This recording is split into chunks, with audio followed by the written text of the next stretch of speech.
الحمد للہ وکفیٰ والصلاة والسلام علی عبادہ الذین اصطفیٰ خصوصاً علی افضلہم وخاتم النبیین محمد الامین وعلی آلہ وصحبہ اجمعین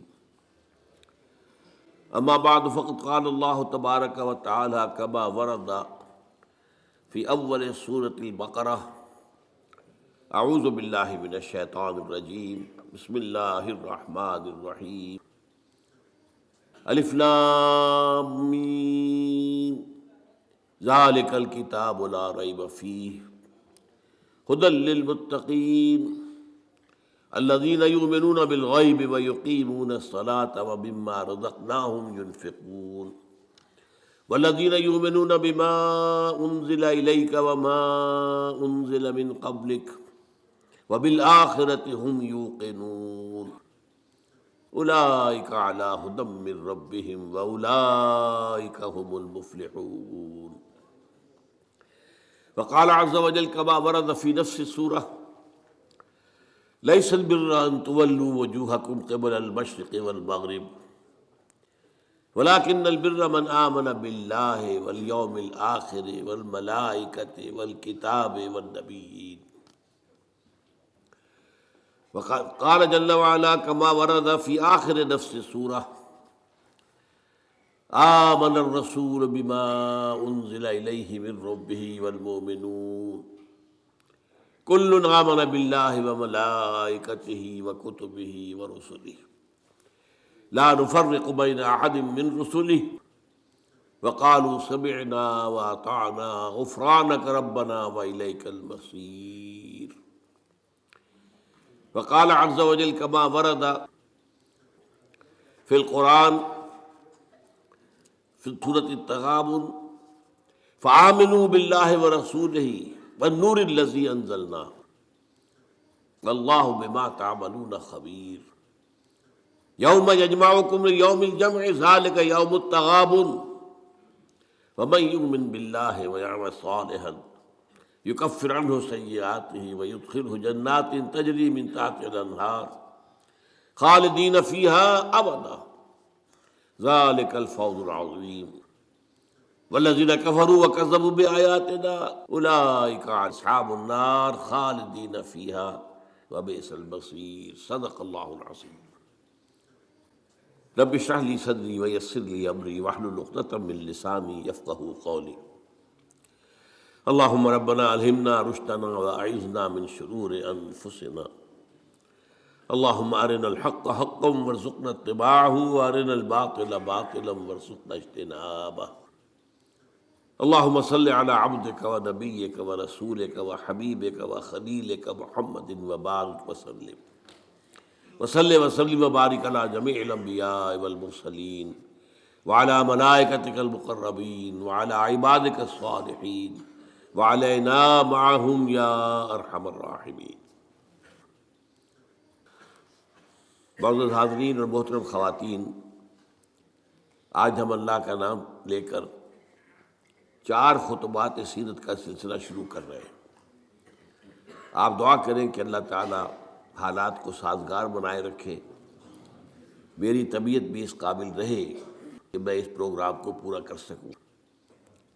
طبیعت میری ٹھیک نہیں ہے، آپ کو میری آواز سے بھی اندازہ ہو رہا ہوگا، تاہم جیسا بھی کچھ ہے اللہ تعالیٰ جو ہے اس میں اس کام کو جاری رکھنے کی توفیق دیے رکھے، تو یہ اسی کا فضل و کرم ہے۔ یہ جو پہلا خطبہ ہمارا ہے سیرت کے بارے میں، اس کا عنوان ہے فلسفہ دین میں نبوت و رسالت کا مقام۔ یہاں لفظ فلسفہ قابل غور ہے۔ کیا فلسفے کا دین کے ساتھ کوئی تعلق ہے؟ عام طور پر یہ لفظ دین کے حوالے سے استعمال نہیں ہوتا۔ ہم حکمت قرآن، حکمت دین یہ استعمال کرتے ہیں، اور یہی قرآن کی اصطلاح بھی ہے۔ فلسفہ قرآن کی اصطلاح نہیں ہے، حدیث کی اصطلاح نہیں۔ ان دونوں میں جو فرق ہے وہ نوٹ کر لیجئے۔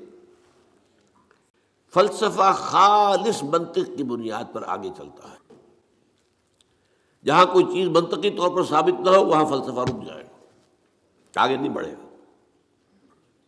جبکہ حکمت جو ہے اس میں جہاں منطق سے بھی سروکار ہے، وہاں فطرت کے اندر جو چیزیں اللہ نے ودیعت کی ہوئی ہے اور جو بدیہیات فطرت کہلاتی ہیں، جن کے لیے کسی دلیل کی ضرورت نہیں ہے، بلکہ دلیل جو ہے ان کے لیے ثابت کی نہیں جا سکتی، ان چیزوں کو بھی ملحوظ رکھتے ہوئے فطرت سلیمہ کی رہنمائی میں عقل اور منطق اپنا سفر طے کریں تو اس کا جو نتیجہ ہوگا اس کا نام حکمت ہے۔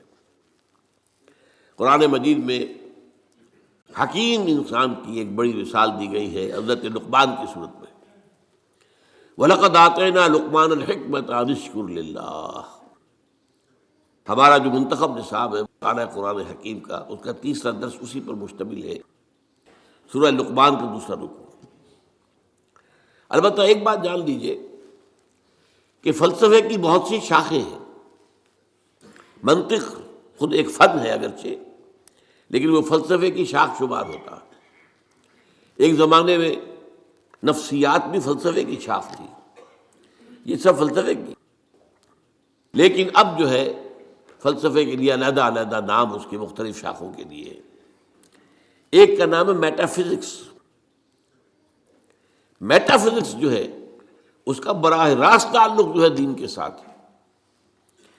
ایک ہے فزیکل ورلڈ، وہ جو ہم اپنے حواس خمسہ سے جس کے بارے میں معلومات حاصل کرتے ہیں، جو مادی کائنات ہے، چاہے ہم نے اپنی ننگی آنکھ سے دیکھا چاہے ٹیلیسکوپ سے دیکھا، دیکھنے والی شے تو آنکھ ہی ہے نا، ٹیلیسکوپ تو کچھ نہیں دیکھتی، دیکھتی تو آنکھ ہے۔ ٹیلیسکوپ نے اس آنکھ کا دائرہ بہت وسیع کر دیا۔ مائکروسکوپ سے دیکھا تب بھی دیکھا تو آنکھ نے ہے، مائکروسکوپ دیکھنے والی شے نہیں ہے۔ تو چاہے انسان نے اپنے حواس خمسہ سے مجرد جو ایسے کہ وہ ہیں ان سے کام لے کر کچھ معلومات حاصل کی، خواہ اس میں جو اضافے ہو گئے، دوربین آ گئی، خوردبین آ گئی، وغیرہ وغیرہ، ان سب سے جو بھی چیز ہمیں معلوم ہوتی ہے وہ فزکس کا دائرہ ہے، طبیعیاتی علوم، فزیکل سائنسز۔ میٹا فزکس اس کا نام ہے جہاں یہ کہ حواس جو ہے یہ ساتھ نہیں دے سکتے، حواس کے دائرے سے باہر۔ میٹا فزکس، فزکس اور میٹا فزکس یہی فرق ہے اس میں۔ اب ظاہر بات ہے، میں نے ابھی جو آیات آپ کو سنائی ہیں سورہ بقرہ کی ابتدائی آیات اس اعتبار سے بہت اہم ہے۔ الف لام میم ذالک الکتاب لا ریب فیہ ھدی للمتقین الذین یؤمنون بالغیب۔ قرآن مجید سے استفادے کی شرط اول ہے غیب پر ایمان۔ غیب وہی چیز ہے جو آپ کے حواس کے ذریعے سے آپ کی گرفت میں نہیں آتی، آپ کے علم میں نہیں آتی۔ اب ظاہر بات ہے ذات باری تعالیٰ ہے، ظاہر ہمارے دائرہ حواس سے بلکہ عقل سے، وہم سے، خیال سے سب سے ماورا، وراء الورا ثم وراء الورا۔ فرشتے ہیں انہیں ہم نہیں دیکھ سکتے، اور اسی طریقے سے وحی ہے وہ کیا ہے ہم نہیں دیکھ سکتے، نہیں جان سکتے۔ یہ سب جو ہے میٹا فزکس کا میدان ہے، اور فزکس کا میدان وہ ہے جو کچھ ہم دیکھ سکتے ہیں۔ میٹیریل ورلڈ ہے، جو بھی میٹیریل چیزیں ہیں وہ فزکس کی ہیں، اور وہ میٹا فزکس ہے۔ تو قرآن کا جو میٹا فزکس ہے، اب ظاہر بات ہے کہ جب سائنس بہت آگے بڑھ گئی ہے، فزیکل سائنسز، تو ضرورت اس امر کی تھی اور اب بھی ہے کہ قرآن کے میٹا فزکس کے ساتھ جدید فزکس سے حاصل شدہ معلومات کو جوڑا جائے، دیکھا جائے۔ یہاں پہ تضاد تو نہیں ہو سکتا، ناممکن ہے۔ اور بہترین بات ہے جو ڈاکٹر رفیع الدین مرحوم نے لکھی، قرآن is the word of God and this universe is the work of God۔ کس نے بنایا اس کو؟ یہاں کے قانون طبیعی جو بھی ہے، فزیکل لاز، کس نے بنایا ہے؟ یہ ساری کائنات کس نے بنائی ہے؟ کون اس کو چلا رہا ہے؟ یدبر الامر من السماء الی الارض، کون؟ اللہ۔ تو word of God Quran, work of God کائنات، ان دونوں میں کوئی تضاد تو ممکن نہیں ہے۔ عام انسان کے بھی قول و فعل میں تضاد ہو تو ہم اسے سمجھتے ہیں بڑی گھٹیا بات ہے. آپ کا قول یہ ہے، آپ کا عمل یہ ہے. اللہ کے قول اور عمل کے اندر تضاد کیسے ہو سکتا ہے؟ یہ ضرور ہوا ہے کہ قرآن مجید تو آج سے 1400 برس پہلے جو ہے نازل ہوا ہے. اس وقت انسان کی جو مادی معلومات تھی وہ اتنی کم تھی کہ قرآن مجید میں فزیکل فینومینا کا جو تذکرہ ہوا ہے ان کو صحیح طور پر سمجھا نہیں جا سکتا تھا. اس لیے کہ ابھی ہماری معلومات اس کائنات مادی کے بارے میں بہت محدود تھی. لیکن جیسے جیسے جیسے جیسے سائنس آگے بڑھی ہے، قرآن نے پہلے کہہ دیا تھا سنریہم آیاتنا فی الآفاق وفی انفسہم حتی یتبین لہم انہ الحق. یہ ہم قرآن تو آج دے رہے ہیں تمہیں، لیکن ہم اپنی آیات، نشانیاں آفاق اور انفس میں دکھائیں گے دکھائیں گے دکھائیں گے اور دکھائیں گے، یہاں تک کہ یہ بات تم پر بالکل واضح ہو جائے گی، مبرہن ہو جائے گی، یہ قرآن حق. تو جتنی سائنٹیفک ترقی ہوئی ہے اس نے ثابت کیا ہے قرآن کی حقانیت کو. آپ نے پہلے بھی تذکرہ سنا ہوگا ٹورنٹو یونیورسٹی کا جو ہیڈ آف دی ڈپارٹمنٹ، جو یہ ایک خاص علم جنین ہے، یعنی ماں کے بطن میں جو بچہ پرورش پاتا ہے، ایمبریولوجی اس سائنس کا نام ہے. آج جبکہ انسان نے، آپ کو معلوم ڈسیکشن بھی ہوتا ہے، سب کچھ ہوتا ہے، مائکروسکوپ بھی ہے اور نہ معلوم کیا کیا چیزیں ہیں جس کے اندر داخل کر کے دیکھ لیتے ہیں. گھٹنے کا درد ہے، گھٹنے میں کیمرہ داخل کر دیتے ہیں، وہاں سے دیکھ لیتے ہیں اندر کیا ہے. تو آج جو معلومات حاصل ہوئی ہے وہ حیران ہوا 1400 برس پہلے یہ کیسے دے دی گئی قرآن مجید کی. اس نے مانا، مورس بوکائی نے یہ مانا، فرینچ سرجن تھا، شاہ فیصل اس کے پاس علاج کے لیے گئے تھے، وہاں انہوں نے قرآن پیش کر دیا اسے. انہوں نے کہا میں کیسے پڑھوں گا اس کو، یہ تو عربی میں ہے. انہوں نے کہا کوئی بات نہیں، میں آپ کے لیے استاد منگا دوں. تو بادشاہ کے لیے کیا مشکل تھا، سعودی عرب سے لا کر ایک ٹیوٹر رکھ دیا گیا ان کے پاس. اس نے عربی سیکھی، پھر قرآن پڑھا، پھر کتاب لکھی، the Bible, the Quran and the science. اور اس میں یہ ثابت کیا اور اقرار کیا کہ قرآن میں کوئی شے وہ نہیں ہے جسے سائنس نے غلط ثابت کیا ہو. یہ ہو سکتا ہے کہ قرآن میں بہت سی چیزیں ایسی ہیں جن کی حقیقت تک ابھی سائنس کی رسائی نہیں ہوئی، یہ اور بات ہے. لیکن کوئی شے ایسی ثابت ہو گئی ہو کہ قرآن کی یہ بات غلط ثابت ہو گئی، یہ نہیں. تو آج اصل میں اس وقت کی بہت ضرورت ہے اس کی کہ یہ جو دو علوم علیحدہ علیحدہ چل رہے ہیں، یہ دو آنکھیں ہیں. ایک آنکھ یہ دیکھو، کھول آنکھ، زمین دیکھ، فلک دیکھ، فضا دیکھ، زمین اور آسمان کو دیکھو. افلا ينظرون الى الابل كيف خلقت والى السماء كيف رفعت. دوسری آنکھ وہی. ان دونوں آنکھوں سے دیکھو. اس سے حقیقت کا علم قرآن سے لو، اس سے کائنات کا علم اپنی حواس خمسہ اور عقل کے ذریعے لو، اور پھر دیکھو کہ ان دونوں میں کوئی تضاد نہیں ہے. یہی ہے در حقیقت میری آج کی اس گفتگو کی بنیاد، کہ نبوت اور رسالت کا مقام و مرتبہ دین کا جو میٹا فزکس ہے، دین کا جو فلسفہ اور حکمت ہے، اس میں کیا ہے. تو ہمیں سب سے پہلے یہ جاننا ہوگا، یہاں یہ ذکر کر دوں میں کہ میں نے اس موضوع پر جس پر آج میں یہاں تقریر کر رہا ہوں، آج سے 25 برس قبل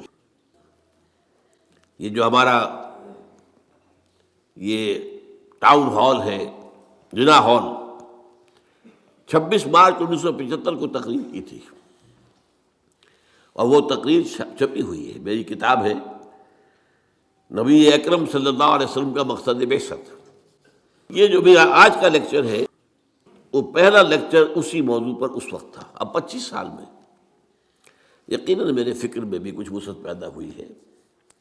وہ جو علامہ اقبال نے جو کہا تھا only stones do not change, رائے میں کچھ نہ کچھ تبدیلی آ سکتی ہے، کوئی وسعت ہو سکتی ہے، اپنی کسی بات پر انسان نظر ثانی کر سکتا ہے. اس پہلو سے یقیناً کچھ تھوڑا سا فرق نظر آئے گا اگر آپ دونوں کا تقابلی مطالعہ کریں گے. تو میری آج کی بات اور آج سے 2 سال قبل میری یہ کتاب آئی ہے، اس کا تو عنوان ہی اصل میں ایسا تھا کہ جس سے ہمارے بہت سے رفقا جو ہے گھبرا گئے کہ اس کا تو عنوان کا مطلب ہی سمجھ میں نہیں آئے گا۔ ایجاد و ابداع عالم، ایجاد و ابداع عالم سے لے کر عالمی نظام خلافت تک، جب کائنات کا آغاز ہوا ہے اس وقت سے لے کر اور جو اختتام ہونا ہے اس دنیا کا خلافت علی منہاج النبوہ عالمی سطح پر، اس کے درمیان سارے لنکس جو ہیں وہ سائنس اور قرآن دونوں کے حوالے سے اور دونوں کو جوڑتے ہوئے میں نے اس کے اندر پیش کیے۔ تو جن حضرات کو بھی ان موضوعات سے دلچسپی ہو وہ میری وہ کتاب بھی پڑھیں، آج سے 25 سال پہلے کی، نبی اکرم صلی اللہ علیہ وسلم کا مقصد بعثت اور انقلاب نبوی کا اساسی منہاج۔ پھر یہ کہ یہ ایجاد و ابداع عالم کا بھی مطالعہ کریں، کوشش کریں، اور میرا جو ہے آج کا یہ لیکچر انشاءاللہ ان دونوں کی تسہیل کا ذریعہ بن جائے گا کہ بات آسان ہو جائے گی۔ دیکھیے قرآنک میٹا فزکس کیا ہے، ہم اس کو ایمان سے تعبیر کرتے ہیں۔ میں نے یہ چند آیات آپ کو سنائی، ایمانیات کیا کیا ہیں، اللہ پر ایمان، آخرت پر ایمان، یوم آخر پر ایمان، وحی پر ایمان، فرشتوں پر ایمان، کتابوں پر ایمان، رسولوں پر ایمان، حضور کی ختم نبوت و رسالت پر ایمان، قرآن کے آخری اللہ کا کلام ہونے اور اس کے محفوظ ہونے پر ایمان، بعث بعد الموت پر، جنت اور دوزخ پر، حساب کتاب پر، وزن اعمال پر ایمان۔ یہ تمام ایمانیات، یہ سب کیا ہیں؟ یہ میٹا فزکس ہے، یہ ہمارے اس دائرہ حواس کے اندر آنے والی چیزیں نہیں۔ ان ایمانیات کو 3 بڑے بڑے عنوانات کے تحت جمع کیا جا سکتا ہے۔ نمبر 1 ایمان باللہ یا توحید، نمبر 2 ایمان بالآخرہ یا معاد، معاد کے معنی لوٹنے کی جگہ، عاد یعود عودن، لوٹنا، معاد لوٹنے کی جگہ، اس میں ظرف ہے۔ تیسرے ایمان بالرسالت۔ اب جب یہ ایمان باللہ کیا ہے، چند چیزیں میں گنواؤں گا۔ پہلی بات یہ کہ آج ہم یہ مانتے ہیں، ہم پہلے سے مانتے تھے، آج دنیا بھی مان رہی ہے۔ جو فزکس کا آپ سے کچھ عرصے پہلے کا دور تھا، 50-60 سال پہلے کا، اس وقت تک یہ مانا جاتا تھا کہ کائنات ہمیشہ سے ہے اور ہمیشہ رہے گی۔ یہ نیوٹونین دور کہلاتا ہے فزکس کا۔ لیکن آج ہمیں وہ بات معلوم ہو چکی ہے سائنس سے، جو قرآن ہمیں بتاتا ہے کہ کائنات ہمیشہ سے نہیں ہے، نہ ہمیشہ رہے گی۔ یہ ایک خاص وقت پر پیدا کی گئی ہے اور ایک خاص وقت پر ختم ہو جائے گی۔ آج سائنس نے اس کے لیے نقطہ آغاز اس کو کہا ہے بگ بینگ، ایک بہت بڑا دھماکہ ہوا تھا، اس سے کائنات شروع ہو گئی۔ پھر یہ تصور بھی ہے کہ یہ کائنات ابھی پھیل رہی ہے، پھول جھڑی کی طرح۔ پھول جھڑی آپ کو معلوم ہے ایسے چکر لگاتے ہوئے پھیلتی ہے، اسی طرح یہ کائنات ابھی پھیل رہی ہے، مزید گیلیکسیز وجود میں آ رہی ہیں۔ آپ اکثر و بیشتر اخبارات میں پڑھتے رہتے ہیں کہ آج ایک اور نئی گیلیکسی دریافت ہو گئی ہے، اتنے millions and millions and trillions and trillions years, light years دور ہے ہم سے۔ وہ تو حساب کتاب میں آنے والی باتیں نہیں، لیکن یہ کہ اللہ تعالیٰ نے بھی فرمایا تھا یزید اللہ فی الخلق ما یشاء، اللہ اپنی تخلیق میں اضافہ کرتا رہتا ہے جو چاہتا ہے، یا کرتا رہے گا، دونوں معنی اس کے ہو سکتے ہیں۔ فعل مضارع میں فعل حال بھی ہے اور فعل مستقبل بھی ہے۔ اور اسی کو اقبال نے کہا یہ کائنات ابھی ناتمام ہے شاید، کہ آ رہی ہے دمادم صدائے کن فیکون، کن فیکون، کن فیکون۔ ابھی تو نئی نئی چیزیں وجود میں آ رہی ہیں، لیکن ایک وقت آئے گا، جیسے وہ فنر ہوتا ہے، فنر، وہ فنر جو ہے لپٹا ہوا ہے، اس کو آپ کھینچتے ہیں، لیکن اگر چھوڑ دیں گے اس طرح کو، یہ پھر وہیں آ جائے گا واپس۔ اسی طرح ایک وقت آئے گا کہ یہ کائنات جو ابھی تو پھیل رہی ہے، جا رہی ہے، ایک وقت میں اس کی ریورسل ہو جائے گی، اور یہ جو اب سمٹنی شروع ہوگی پھر ایک نقطے پر جا کر ختم ہو جائے گی۔ قرآن میں نقشہ کھینچا گیا، یوم نطوی السماء کطی السجل للکتب، ہم یہ فضاؤں کو اور خلاؤں کو لپیٹ دیں گے، لپیٹ دیں گے۔ دیکھیے آج کا کانسیپٹ اور قرآن کے الفاظ، جیسے پچھلے زمانے میں کتابیں ہوتی تھیں، جلد بندی کا تو معاملہ نہیں تھا، ایک کاغذ پر لکھ کیا پورا ہو گیا، اس کے ساتھ نیا کاغذ چسپاں کر دیا اور اس کو رول کر دیا۔ اب آپ نے دوسرے کو لکھا، وہ پورا ہو گیا، پھر اس کو اور رول کر دیا، تیسرا لگا۔ وہ رول بنتے تھے، اسکرولز بھی کہلاتے ہیں۔ تو یہ اسکرولز، یہ آسمان، اللہ تعالیٰ فرما رہے ہیں یوم نطوی السماء کطی السجل للکتب، جیسے اس زمانے کی کتابیں ہوتی تھیں کہ اسکرولز کی صورت میں ہوتی تھیں، اس طریقے سے ہم آسمانوں کو لپیٹتے ہیں۔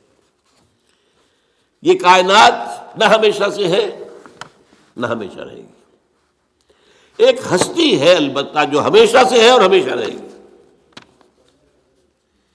وہ ہستی اس کائنات کی خالق ہے۔ اس کی جہاں تک ذات کا تعلق ہے، یہ ہمارے فہم سے، ہمارے عقل سے، ہمارے تخیل سے، ہمارے تصور سے، ہمارے وہم سے وراء الورا ثم وراء الورا ثم وراء الورا، اس کے بارے میں علم یہی ہے کہ یہ سمجھ میں آ جائے کہ اس کو ہم نہیں جان سکتے، بیانڈ اور لمٹس۔ اس کے بارے میں ساری معرفت جو ہمیں حاصل ہوتی ہے وہ اس کی اسماء و صفات سے ہوتی ہے۔ شاید آپ میں سے اکثر کو مجھے امید ہے یاد ہو، بچپن میں اگر یاد کرائے ہوں گے والدین نے، ایمان مجمل، ایمان مفصل۔ ایمان مجمل کیا ہے؟ آمنت باللہ کما ہوا باسمائہ و صفاتہ وقبلت جمیع احکامہ اقرار باللسان و تصدیق بالقلب۔ یہ اسماء و صفات باری تعالیٰ کا علم ہے، اس میں بھی لمیٹیشن ہے۔ اللہ بصیر ہے، دیکھتا ہے، کیسے دیکھتا ہے یہ ہم نہیں جانتے۔ کیا اس کی اس طرح کی کوئی آنکھ ہے؟ کیا وہ بھی دیکھنے کے لیے روشنی کا محتاج ہے؟ نعوذ باللہ من ذالک۔ ہمارے ہاں تو ایسے حیوانات موجود ہیں جو بغیر روشنی کے دیکھتے ہیں، تو اللہ کا دیکھنے والا ہے، سمیع ہے، سنتا ہے، کیسے سنتا ہے؟ کیا ساؤنڈ ویوز کی ضرورت ہے اسے بھی؟ اس کا بھی کوئی کان ہے جس سے آ کر ٹکرائے وہ؟ کچھ پتہ نہیں۔ اسی طرح اس کا کوانٹیٹیو پہلو، اللہ ہر شے پر قدیر ہے، کتنا قادر ہے ہم کیا تصور کریں گے؟ ہمارا تو تصور بڑا محدود ہے۔ یوں سمجھیے کہ ہمارے دماغ کی مثال اس سنار کی جو ترازو ہوتی ہے، تولے ماشے یہی تو لیں گے نا اس پر، ٹنوں تو نہیں تل سکتا، سریا لا کر آپ اس پر تولنا چاہیں۔ تو اللہ تعالیٰ کی اسماء و صفات کا بھی وہ کتنا قدیر ہے، کتنا بصیر ہے، یہ تو ہم نہیں جانتے۔ لہذا معلوم ہوا کہ اللہ تعالیٰ کی بات کے بارے میں ہماری معلومات بہت محدود ہے۔ بس یہ ہے، ایک بڑا پیارا شعر ہے، دور بینان بارگاہ الست جز پہ این برداند کہ ہست ہست۔ یہ بارگاہ الست جو ہے، یہ جو ہم عہد کر کے آئے تھے اللہ سے، الست بربکم قالوا بلی، تو بارگاہ الست اللہ کی بارگاہ، جو لوگ اس بارگاہ میں دور تک دیکھ سکتے ہیں وہ سوائے اس کے اور کچھ نہیں کہتے کہ بس یہ تو ہمیں معلوم ہے کہ ہے، لیکن کیا ہے، کیسا ہے، کتنا ہے، کیسے دیکھتا ہے، کیسا اس کا چہرہ ہے، حالانکہ قرآن میں لفظ آیا چہرہ، کیسے اس کے ہاتھ ہے، قرآن میں لفظ آیا ہاتھ، ہم نہیں جانتے۔ دور بینان بارگاہ الست جو پئین برداند کہ ہست۔ اس کی میں مثال دیا کرتا ہوں۔ دیکھیں کوئی دیوار ہے، بہت بڑی فصیل ہے، اب آپ دیکھ رہے ہیں اسے تو آپ کو اندازہ ہو گیا کہ ہوگی اتنی کوئی 100 فٹ اونچی ہوگی، چلیے جہاں تک نظر آ رہی ہے اتنی لمبائی ہے، اس کے اوپر کوئی رنگ وغیرہ ہے وہ بھی نظر آ گیا۔ کوئی اندھا شخص ہے وہ کیا کرے گا؟ وہ جا کے دیکھے گا، ٹٹورے گا، ہے بھائی فصیل تو ہے، وہ کتنی اونچی ہے اسے کیا پتہ، وہ تو نہیں دیکھ سکتا۔ یہ وہ ہے کہ دور بینان بارگاہ الست جس پہ ہی نہ بردان کی ہست ہے ضرور۔ یہ جو اللہ ہے جس نے اس کائنات کو پیدا کیا، سارے نام اچھے نام اسی کے ہیں، ارید اللہ عبد الرحمن ایما تدعو فلہ الاسماء الحسنی، چاہے اللہ کہہ کر پکار لو چاہے رحمان کہہ کر پکار لو، جس کو بھی پکارو یہ جان لو کہ تمام اچھے نام اسی کے ہیں، تمام اچھی صفات اسی کے اندر ہے اور بتمام و کمال ہے، وہ علی کل شیء قدیر ہے، بکل شیء علیم ہے، ہر چیز پر قادر، ہر چیز کا دیکھنے والا۔ پھر وہ تنہا ہے، تنہا اپنی ذات میں تنہا، لا شریک لہ، کوئی شریک نہیں، نہ صفات میں شریک ہے نہ اختیارات میں شریک ہے، وہ تنہا ہے، لا مثل لہ ولا مثال لہ ولا مثیل لہ ولا ضد لہ ولا ند لہ ولا کفو لہ۔ یہ ہے اللہ کی ذات کے بارے میں ہمارے تصورات کا خلاصہ۔ اب آئیے دوسرا، ایمان بالآخرہ۔ اس اللہ نے جو اس کائنات کو تخلیق فرمایا ہے، اس میں اس کی تخلیق کا کلائمیکس انسان ہے۔ اس کی میں تفصیل ذرا بعد میں بیان کروں گا، ابھی یہ مضمون ختم ہو جائے۔ تخلیق کا کلائمیکس انسان، اس انسان کی یہ زندگی جو ہے، جسے ہم اپنے محدود مشاہدے کی وجہ سے سمجھ بیٹھتے ہیں 60 70 80 برس، کوئی بہت بوڑھا ہو گیا 90 برس 100 برس، کوئی 100 کراس کر گیا تو اخبار میں خبریں آ جائیں گی، بس نہیں، یہ انسان مسجود ملائک بنایا گیا، یہ کلائمیکس ہے اللہ کی تخلیق۔ اور ایک خاص بات نوٹ کیجئے، اللہ نے فرمایا خلقتہ بیدی، میں نے اسے اپنے دونوں ہاتھوں سے بنایا۔ دونوں ہاتھ کون سے ہیں؟ ایک عالم امر ہے اور ایک عالم خلق ہے، تو ابھی میں بتاؤں گا آپ کو۔ اور یہ عالم و خلق یا اللہ کی ذات میں جمع ہے یا انسان کی ذات میں جمع ہے۔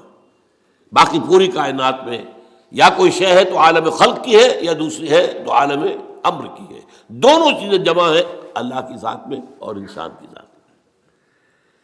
اسی لیے حدیث ہے ان اللہ خلق آدم علی صورتہ، اور یہ حدیث ابو ہریرہ سے ہے رضی اللہ تعالی عنہ، اور بخاری اور مسلم دونوں میں اللہ نے آدم کو اپنی صورت پر بنایا ہے۔ اب اس سے اونچا مقام کیا ہوگا؟ کیا ایسی عظیم ہستی کی زندگی بس 40 50 60 70 80 برس؟ اس میں بھی کچھ حصہ تو بچپن کا گزر گیا، ابھی ہوش ہی نہیں، شعور ہی نہیں، بعد میں بھی 80 کے بعد ہو 70 کے بعد ہو تو انسان کے جو ہے حواس ٹھیک نہیں رہتی، تعداد ختم ہو جاتی ہے کہ اللہ یعلم ما بعلم شیئا، علم ختم ہو جاتا ہے۔ نہیں، قرآن کیا بتاتا ہے؟ یہ بات وہ ہے جو افسوس ہے، صد افسوس، کہ آج بالکل ذہنوں سے خارج ہے۔ انسان کی زندگی بہت طویل ہے، بہت طویل ہے، بہت طویل ہے۔ علامہ اقبال جو کہتے ہیں تو اسے پیمانہ امروز و فردا سے نہ ناپ، جاویداں پہم دماں ہر دم جمع ہے زندگی۔ کیا یہ ایسے ہی بڑھ ہانک دی ہے انہوں نے؟ نہیں، یہ قرآن کا مطالعہ ہے۔ 5 زندگیاں ہیں انسان کی، جن میں سے 2 ان میں سے ڈورمنٹ ہے، سوتے ہوئے گزری ہیں، اور 3 ایکٹیو ہیں۔ سب سے پہلے انسان کو عالم ارواح میں پیدا کیا گیا، صرف روحیں تھی، جسم نہیں تھا، اور یہی عالم امر ہے اصل میں۔ روح، یسألونک عن الروح قل الروح من امر ربی، یہ آپ سے روح کے بارے میں پوچھتے ہیں، فرما دیجئے یہ روح میرے رب کا امر ہے، امر۔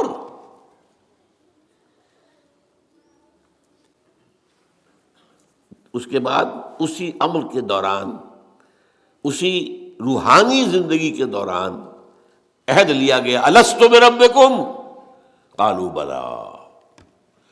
ساری ارواح، آدم سے لے کر آخری انسان جو دنیا میں آئے گا، سب کی ارواح موجود تھی،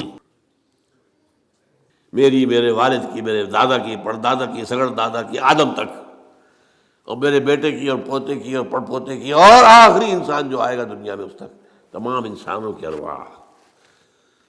الارواح جنود مجندد حدیث میں الفاظ ہیں، لشکروں کے لشکر، تمام ارواح انسانیہ پیدا کر دی، لیکن جسم کسی کا نہیں تھا. ان سے عہد لیا گیا الست بربکم قالوا بلا، کیا میں نہیں ہوں تمہارا رب، مالک، آقا، حاکم، پروردگار؟ سب یقیناً ہے اللہ، تو ہی ہمارا حاکم ہے، پروردگار ہے، عالم ہے. پہلی زندگی یہ ہے. اس کے بعد سلا دیا گیا. نیند اور موت میں زیادہ فرق نہ سمجھیے. موت جو ہے وہ بھی ایک طرح کی نیند ہے، اور نیند بھی ایک طرح کی موت ہے. چنانچہ جو دعا مسنون ہے، جب صبح آپ اٹھیں تو آپ کی زبان پر جو دعا آنی چاہیے، اگر آپ کو یاد ہو حضور کی دعا، الحمدللہ الذی احیانی بعد ما اماتنی والیہ النشور. اس اللہ کا شکر ہے جس نے مجھے زندہ کیا اس کے بعد کہ مجھے مردہ کر دیا تھا. نیند مردہ ہوتا ہے انسان جب اس کا شعور ہی نہیں. تو یہ در ہے. اور موت جو اب آنے والی ہے، موت معدوم ہونے کا نام تو نہیں ہے. مردہ پڑا ہے، زندگی تو نہیں ہے، لیکن یہ کیا معدوم ہو گیا؟ معدوم ہے، موجود ہے. اور دوسری بات یہ کہ ہمارے علم کے مطابق تو یہ ہے کہ ادھر سے ادھر منتقل ہونے کا نام ہے موت. ہم تو انتقال کہتے ہیں نا. بھائی آپ لاہور سے کراچی منتقل ہو گئے، اللہ اللہ خیر صلی اللہ، آپ ایک عالم سے دوسرے عالم کے منتقل ہو گئے.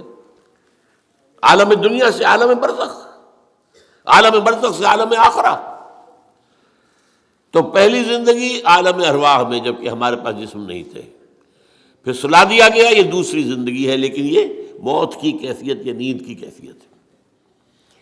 پھر ہماری تیسری زندگی آئی ہے اس دنیا میں، رحم مادر میں جب ہیولہ بنا ہے اور 120 دن کا جنین ہو گیا، ایمبریو ہو گیا، پھر اللہ فرشتے کو بھیجتا ہے. یہ حدیث ہے حضور کی اور متفق علیہ روایت ہے. بدقسمتی سے جو چیزیں ہمارے مادی ذہن سے ٹکراتی ہیں ہم انہیں قبول نہیں کرتے. مادیت کا اتنا غلبہ ہے کہ جو چیز بظاہر اس مادی کیفیات اور مادی قوانین اور ضوابط کے تحت نہیں آتی، ہم ان کو ریجیکٹ کر دیتے ہیں. حالانکہ وہ عالم ہی اور ہے، یہ عالم اور ہے. روح اس مادی عالم کی شے نہیں ہے. حدیث میں آتا ہے، حضرت عبداللہ ابن مسعود رضی اللہ تعالیٰ عنہ کی روایت ہے کہ رحم مادر میں 40 دن وہ جو ایمبریو ہوتا ہے وہ نطفے کی شکل میں ہوتا ہے، پھر 40 دن علقہ، پھر 40 دن مضغہ، ثم یرسل الملک فینفخ فیہ الروح، پھر فرشتے کو بھیجا جاتا ہے اور وہ فرشتہ اس میں روح پھونکتا ہے. یہ اس کی تیسری زندگی شروع ہو گئی ہے. یہ جس یہ زندگی ہے روح جمع جسم، یہ ہماری حیات دنیاوی ہے. روح جمع جسم. اور زندگی کون سی ہو گئی ہے؟ تیسری، عالم ارواح کی. پھر وہ کولڈ سٹوریج میں جہاں سلا دیے گئے، ڈمپ کر دیے گئے. پھر یہ دنیا کی زندگی 70-80 جو برس آنے ہیں. پھر موت آئی. چوتھی زندگی شروع ہو گئی، عالم برزخ. وہ زندگی ہے، موت نہیں ہے. اس کو تو سب مانتے ہیں. عذاب قبر ہم مانتے ہیں، قرآن سے ثابت ہے. بعض لوگ یہ سمجھتے ہیں کہ شاید قرآن میں ذکر نہیں ہے، غلط بات ہے. لیکن میرے پاس زیادہ وقت نہیں ہے. برزخ کے اندر زندگی کی ایک کیفیت ہے. اس کے اندر جیسے کہ ہمارے یہاں بڑی ویسے چھڑ گئی ہیں، حضور کی زندگی کیسی ہے؟ آیا ایسی ہے جیسے دنیا میں تھی یا اس سے کچھ مختلف ہے؟ تو میں کہا کرتا ہوں دنیا کی زندگی تو اتنی اچھی زندگی نہیں ہے. حضور کو جو زندگی ہے عالم برزخ میں، اس کا تو ہم تصور بھی نہیں کر سکتے. اس عالم برزخ میں کہا گیا شہداء کو وَلَا تَقُولُوا لِمَن يُقْتَلُ فِي سَبِيلِ اللَّهِ أَمْوَاتٌ بَلْ أَحْيَاءٌ وَلَٰكِن لَا تَشْعُرُونَ. اللہ کی راہ میں شہید ہو جانے والوں کو اموات مت کہو، مردہ مت کہو، زندہ ہے. تمہیں اس کا شعور نہیں. ہمیں شہداء کی زندگی کا شعور نہیں. پھر صدیقین اوپر ہے، پھر انبیاء ان کے اوپر ہے، پھر رسول ان کے اوپر ہے، سب سے اوپر سید المرسلین ہے. کیا زندگی ہوگی، ہم کیا تصور کر سکتے ہیں؟ ما لا عین رات ولا اذن سمعت ما خطر علی قلب بشر. بہرحال پھر یہ چوتھی زندگی آ گئی، پھر آئے گا، پھر سور پھونکا جائے گا، اور پھر فَإِذَا هُمْ قِيَامٌ يَنظُرُونَ، تو سب زندہ ہو کر دوبارہ کھڑے ہو جائیں گے. وہ یوم القیامہ ہوگا، کھڑے ہونے کا دن، اور اس سے ہمارا 5واں دور شروع ہو جائے گا، حیات اخروی.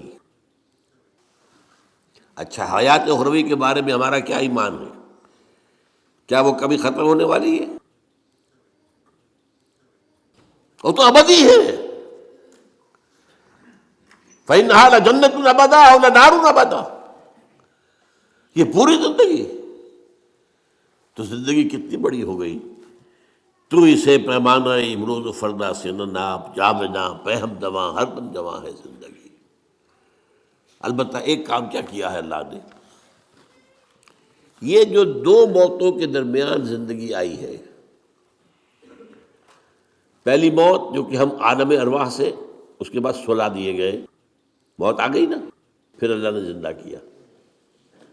پھر جو ہمیں موت آنے والی ہے میری اور آپ کی، ان دو موتوں کے درمیان ایک زندگی کا حصہ کٹ گیا اس میں سے. یہ لمبا پروسیس، وہاں سے وہاں تک، مبدا و معاد،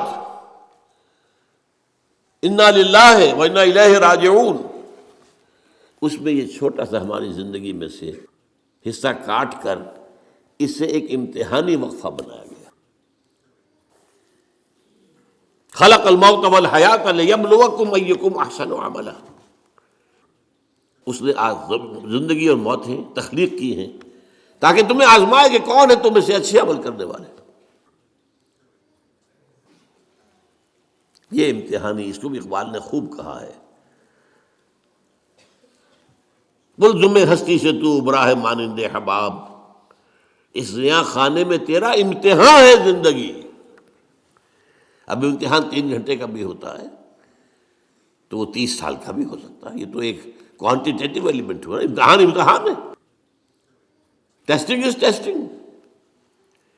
یہ حیات دنیاوی امتحان ہے. ملزم ہستی سے تو ابرا ہے مانند حباب، اس نیا خانے میں تیرا امتحان ہے زندگی. اس کے بعد جب ہمیں دوبارہ اٹھا دیا جائے گا، حساب کتاب ہوگا، اعمال کا جزا و سزا کے فیصلے ہوں گے، اور پھر یہ جنت اور یہ دوزخ. وَإِنَّهَا لَجَنَّةٌ أَبَدًا أَوْ لَنَارٌ أَبَدًا. یہ حیات ایک ایمان باللہ اور ایمان بالآخرہ. ایمان بالآخرہ کے ضمن میں پورے حیات انسانی کا ایک تصور جو ہے سامنے لانا ضروری ہے. اب آئیے،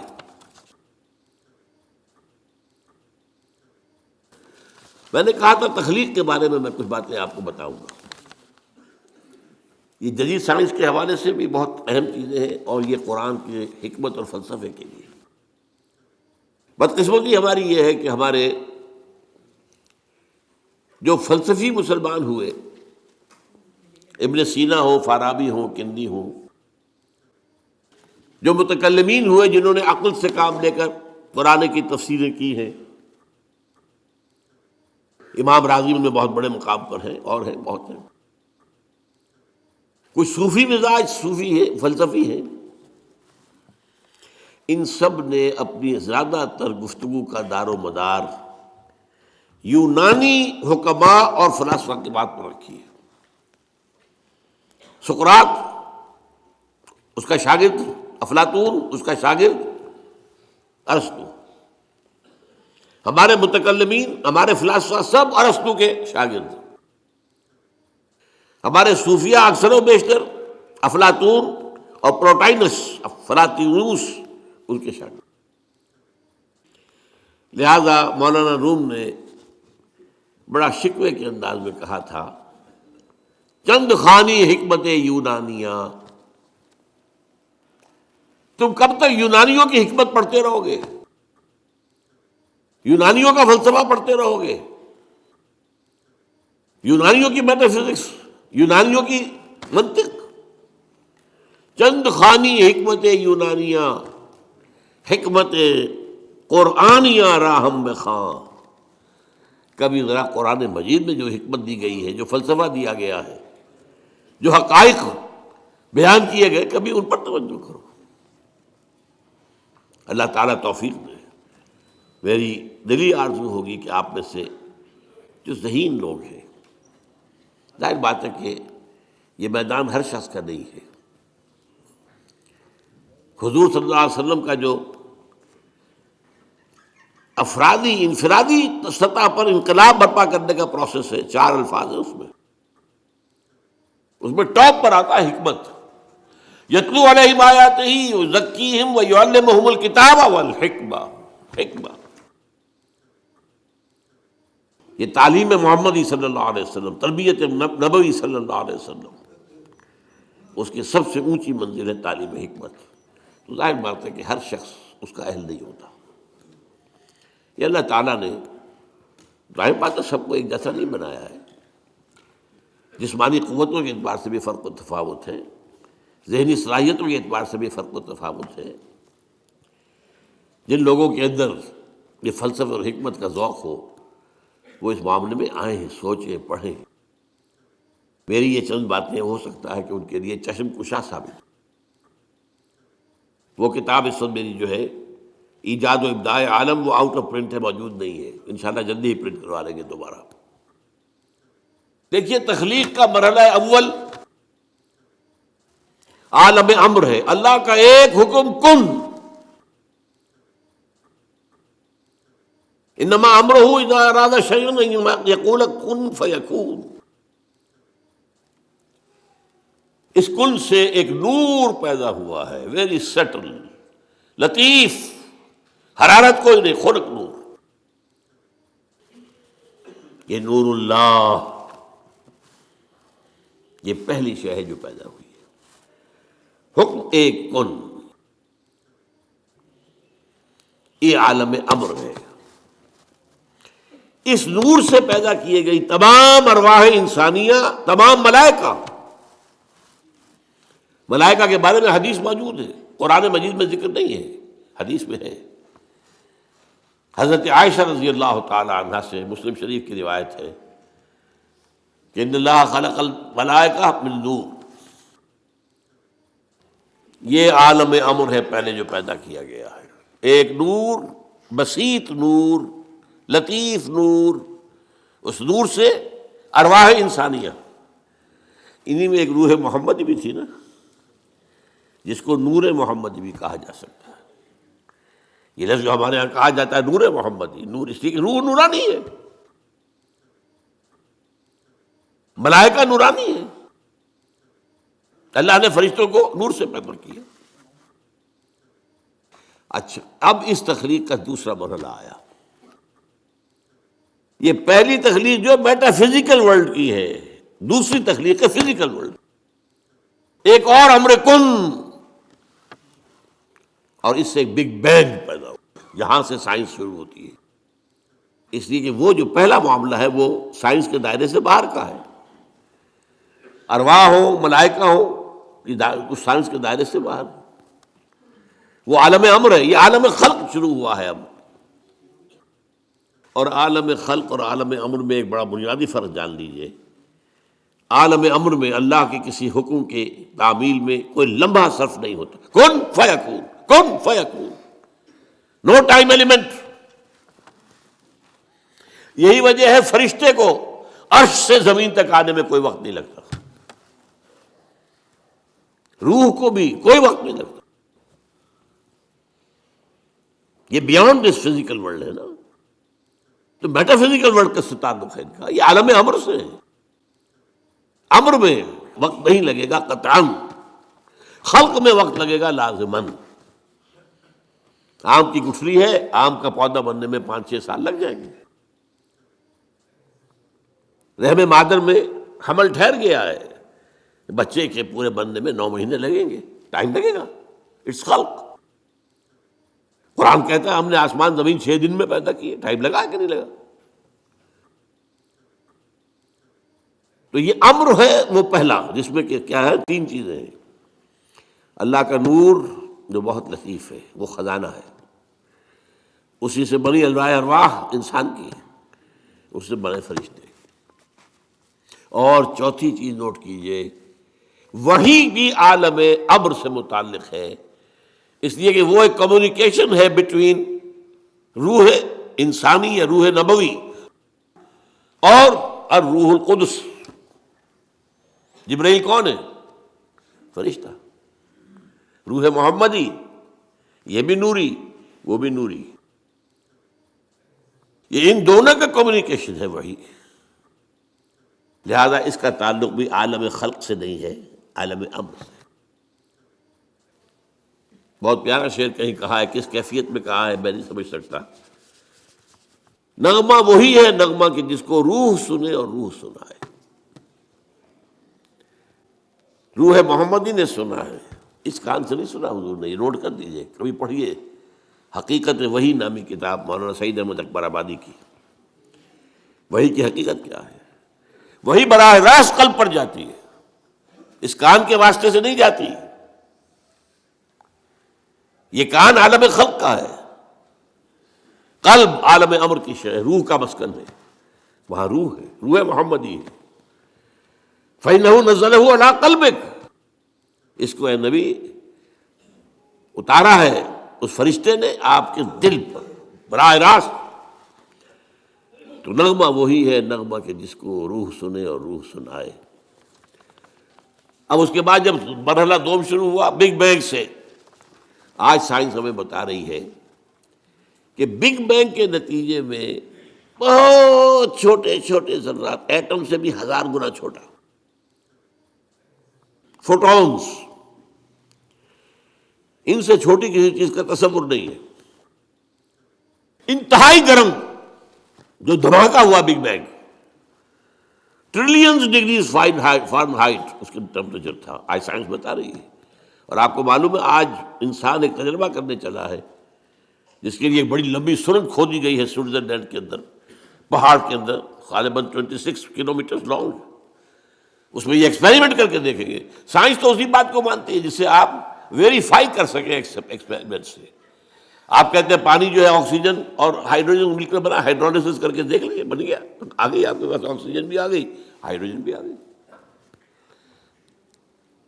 تو یہ تو ویریفائبل ہوتا ہے. آج کو یہ تجربہ جو ہے آدمی سوچ بھی نہیں سکتا تھا کس قدر اس کے اوپر ٹریلینز آف ڈالرز خرچ ہوں گے، آپ اندازہ نہیں کر سکتے. ابھی کچھ میں رکاوٹ ہو گئی ہے لیکن یہ کہ کر لے گا انسان پہنچا ہوا یہاں تک. اتنے گرم تھے وہ، trillions of degrees of Fahrenheit, اور دوڑ رہے تھے اتنی تیزی سے کہ اس کا آپ تصور نہیں کر سکتے. ایک دوسرے سے بھاگ رہے تھے. انہی ذرات کے پھٹنے سے پھر گیلیکسیز بنی. یہ کدھر گئے کدھر گئے، کچھ ادھر چلے گئے کچھ ادھر چلے گئے.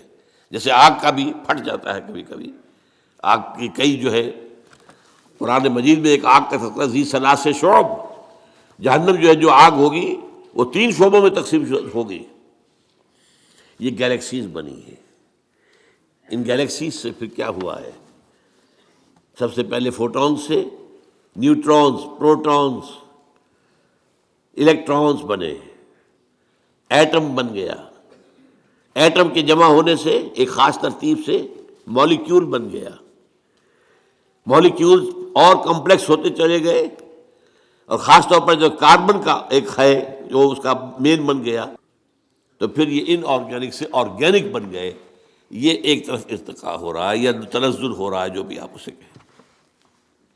دوسری طرف یہ جو پھٹا ہے سارا معاملہ، اس سے جو کرے وجود میں آ گئے سٹارز، اور دوسرے یہ جو بھی اس کے گرد سیارے گھوم رہے. پھر یہ سیارے کو ٹھنڈے ہوئے. یہ بھی ایک سیارہ ہے زمین، سورج کے گرد گھومتا ہے، ستارہ سورج ہے. ٹھنڈا ہوا ہے، پھر اس پر بارش ہوئی ہے بے تحاشا. اور میرا گمان یہی ہے کہ ٹھنڈے ہونے سے اس زمین کے اندر سے جو بخارات نکلے ہیں وہ گیسز، انہوں نے ہی جا کر فضا کے اندر پھر وہ پانی بنا ہے، پانی برسا ہے 1000 سال تک. اور چونکہ یہ سکڑا ہے اس لیے اس کے اندر کہیں اونچائی ہو گئی کہیں نیچائی ہو گئی. جو اونچے ہو گئے پہاڑ ہو گئے، جو نیچے تھے وہاں وہ بارش کا پانی جمع ہوا، وہ اوشنز بن گئے، سمندر بن گئے. اور جہاں یہ سمندر کے ساحل پر مٹی اور پانی کا انٹریکشن ہوتا ہے، خاص طور پر آپ کو معلوم ہے مد و جزر میں ابھی موج ہٹ گئی پھر آ گئی، پھر ہٹ گئی پھر آ گئی، یہ کھیل ہے۔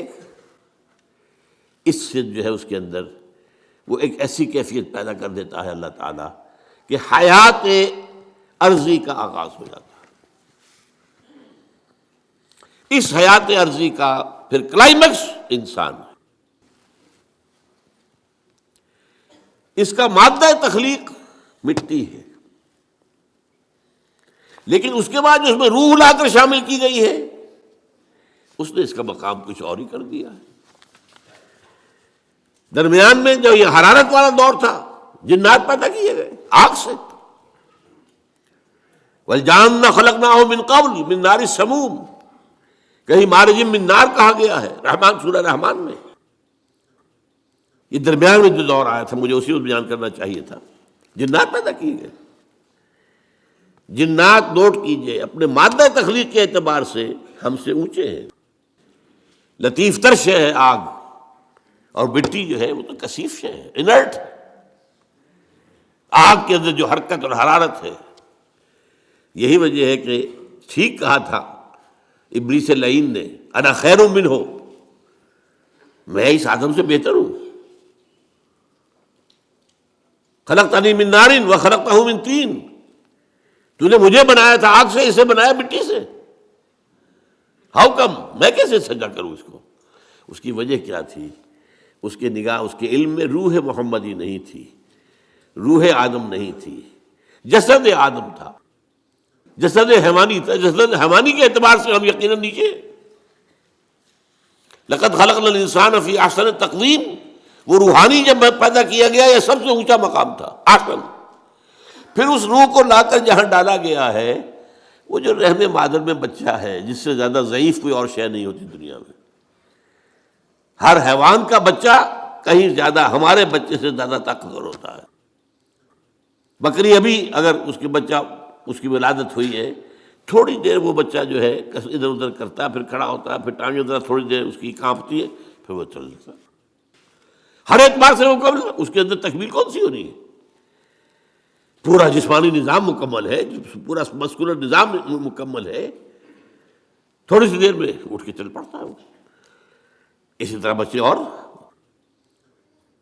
تو یہ لقد خلقنا الانسان فی احسن تقویم ثم رددناہ اسفل سافلین، پھر نچلے والوں میں سب سے نیچے کر دیا۔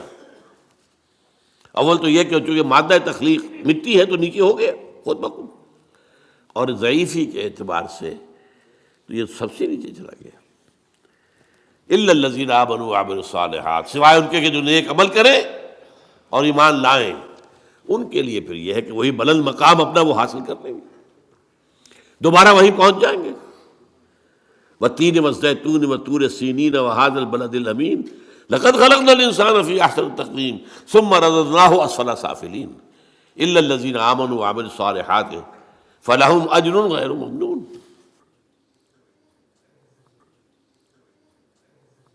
یہ ہے معاملہ انسان جنات۔ اب یہ جو انسان پیدا کیا گیا ہے، جیسا کہ میں نے بتایا، اس کا یہ بدن حیوانی جسم یہ عالم خلق سے ہے، اس کی روح عالم امر سے ہے۔ یہ دو عالم جمع ہو گئے، جبکہ اللہ کے ہاتھ میں الا لہ الخلق والامر، دیکھو خلق اور امر دونوں اللہ کے ہاتھ میں ہے، اللہ کے قبضہ قدرت میں ہے، الا لہ الخلق والامر۔ باقی فرشتے صرف عالم امر کی شے ہے، جنات صرف عالم خلق کی شے ہے، باقی یہ پوری کائنات صرف عالم خلق کی شے ہے۔ انسان میں عالم امر اور عالم خلق جمع ہے۔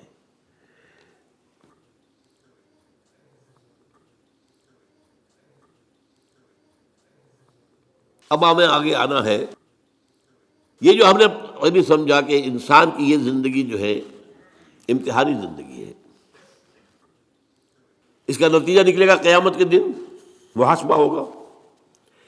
اب یہاں دیکھنے کی ضرورت یہ ہے کہ امتحان ہوتا ہے کچھ پڑھا کر سکھا کر۔ ایک سال تک آپ کو پڑھایا کہ اب امتحان دیجئے، کامیاب ہوں گے تو اگلے سال میں جائیں گے، ورنہ اسی میں پڑے رہیں۔ کبھی یہ کچھ چیز دے کر بھی آزماتے ہیں. آپ اپنے بچے کو کبھی 100 کا نوٹ دے کر دیکھیے کیا کرتا ہے وہ. اس سے آپ کو اس کے رجحانات کا اندازہ ہو جائے گا. ہو سکتا ہے وہ دوڑ کر جائے کتابوں کی دکان پر، کوئی رسالے کو کتابیں لے کر آئے. ہو سکتا ہے دوڑ جائے کوئی جو کھلونے لے آئے. یہ بھی ہو سکتا ہے کہ کھانے پینے کا کچھ سامان لے آئے. تو امتحان، اس ضیاء خانے میں تیرا امتحان ہے زندگی. یہ امتحان کن چیزوں میں ہے؟ دیکھیے اس دنیا میں خیر و شر کے درمیان ایک کشاکش، ایک تصادم جاری ہے. ستیزہ کاٹ رہا ہے ازل سے تا امروز، چراغ مصطفی سے شرار بولا بھی، ازل سے تا امروز. اور یہ رہنا جاری ہے، قیامت تک رہنا ہے. ستیزہ کاٹ رہا ہے ازل سے تا امروز، چراغ مصطفی سے شرار بولا بھی. یہ جو کشاکش ہے اس کو ذرا نوٹ کیجئے. ایک چوسر، میرے اندر آپ کے اندر خیر کی طاقت بھی ہے اور شر کی بھی ہے. میرا حیوانی وجود مجھے زمین کی طرف کھینچتا ہے، نیچے لے جانا چاہتا ہے. زمینی خواہشات، زمینی آرزوئیں، اس دنیا کے بارے میں امنگیں، دولت زیادہ ہو جائے، فلاں چیز زیادہ ہو جائے، کھاؤں اعلیٰ سے اعلیٰ، چٹخارے لوں، کئی ڈشز کے اوپر میرا جو ہے وہ ڈنر اور لنچ ہو، وغیرہ وغیرہ وغیرہ. یہ میرا نفس امارہ ہے جو مجھے کھینچ رہا ہے. یہ جو حیوانی ہمارے تقاضے ہیں، ظاہر بات ہے کہ یہ اندھے بہرے ہیں. انہیں تو اپنی سینشول گریٹیفیکیشن چاہیے، تسکین چاہیے، بس. انہیں اس سے غرض نہیں کہ حلال سے ہو، حرام سے ہو، جائز سے ہو، ناجائز سے ہو، کوئی غرض نہیں. یہ ہمارے اندر کا نفس ہے جس کو قرآن کہتا ہے ان النفس لامارۃ بالسوء. یہ نفس جو ہے یہ تو برائی کی طرف بلاتا ہی ہے. اس کے برعکس ہمارے اندر روح ہے، وہ ہمیں بلندی کی طرف لے جانا چاہتی ہے، اللہ کی طرف. عربی کا ایک قول ہے کل شیء یرجع الی اصلہ، ہر شے اپنے اصل کی طرف لوٹتی ہے. یہ جسد ہمارا کہاں سے آیا؟ زمین سے. نمبر 2، اس کی غذا کہاں سے آتی ہے؟ اسی زمین سے. گندم ہو، چاول ہو، جو ہو، کچھ ہو. یا آپ نے بکری کا گوشت کھایا ہے تو بکری نے گھاس پھوس پات جو کھایا وہ کہاں کا ہے؟ اور نمبر 3، یہ ہمیں نیچے ہی گھسیٹتی ہے، زمین کی طرف. روح کہاں سے آئی ہے؟ انا للہ و انا الیہ راجعون. لہذا اس روح کی توجہ کدھر ہے؟ اپنے مرکز کی طرف مائل پرواز تھا حسن. وہ اللہ کی طرف قرب چاہتی ہے. معنوی طور پر قرب حاصل ہے، عملاً قرب چاہتی ہے. یہ کشاکش ہے. اور یہ بھی نوٹ کر لیجیے اس روح کی غذا کہاں سے آئی ہے. اس روح کی غذا اللہ کا کلام ہے. یہ ہماری مادی وجود کے لیے مادی غذا، اور یہ روحانی وجود کے لیے روحانی غذا، اور وہ قرآن ہے. البتہ اس کے ساتھ کچھ خارج میں بھی طاقتیں موجود ہیں، شر کی بھی اور خیر کی بھی. خارج میں ابلیس لعین، وہ بڑا جن شیطان جس کو جب اللہ تعالیٰ نے رادہ درگاہ کر دیا تو اس نے ڈٹ کر اعلان کیا کہ اللہ میں ثابت کر دوں گا، مجھے مہلت دے دے، مجھے قیامت تک کے لیے زندگی دے دے میری، میں ثابت کر دوں گا کہ آدم اس قابل نہیں تھا جو تو نے تمہاس کو دیا، اور اس کی میں وہ ذریت کو تباہ کر کے چھوڑوں گا، برباد کر کے چھوڑوں گا، گمراہ کر کے چھوڑوں گا. وَلَن تَجِدَ أَكْثَرَهُمْ شَاكِرِينَ. اور دیکھ لو اللہ وقت آئے گا تو دیکھے گا کہ اس کے جو اولاد ہے اس کی اکثریت تیرے شکر گزار بندے نہیں ہوں گے. یہ چیلنج اس نے ابلیس نے دیا تھا. وہ اس کے اوپر ڈٹا ہوا ہے. اس کی ضروریت لشکر شیطانوں کے جنات میں سے یہ غیر مرئی ہے، نظر نہیں آتے ہمیں. انہو یراکم من حیث لا ترونہم، وہ تو تمہیں وہاں سے تاکتے ہیں، دیکھتے ہیں، تم نہیں دیکھتے ہو، غیر مرئی ہے۔ اور چونکہ لطیف مادہ ہے، لطیف ہے، آگ سے بنا ہے نا، لطیف ہے۔ ان الشیطان یجری من الانسان مجری الدم، حضور نے فرمایا شیطان انسان کے وجود میں خون کی طرح سرایت کرتا ہے، گردش کرتا ہے۔ اور اس کے ساتھ ہی نوٹ کر دیجئے، ابلیس کے جو چیلے ہو جاتے ہیں انسانوں میں سے، وہ بھی اس کی پارٹی بن جاتے ہیں، حزب الشیطان۔ قرآن مجید میں سورہ مجادلہ میں ذکر ہے۔ اور آج جان لیجئے دنیا میں انسانوں میں شر کی سب سے بڑی قوت، ذہانت، فطانت اس پر ختم ہے، سازش کی صلاحیت اس پر ختم ہے، اور وہ ہے سب سے بڑے ایجنٹ اس وقت ابلیس لعین کے دنیا میں، اور وہ ہے یہودی۔ ان کی طرف جو رسول اللہ نے بھیجے تھے حضرت عیسیٰ، جب ان کے جان کے درپے ہو گئے، قتل کرنے پر تل گئے، یہاں تک کہ اپنے بس پڑتے تو سولی پر چڑھوا دیا۔ یہ دوسری بات ہے، اللہ نے کیا کیا وہ ایک علیحدہ مسئلہ ہے۔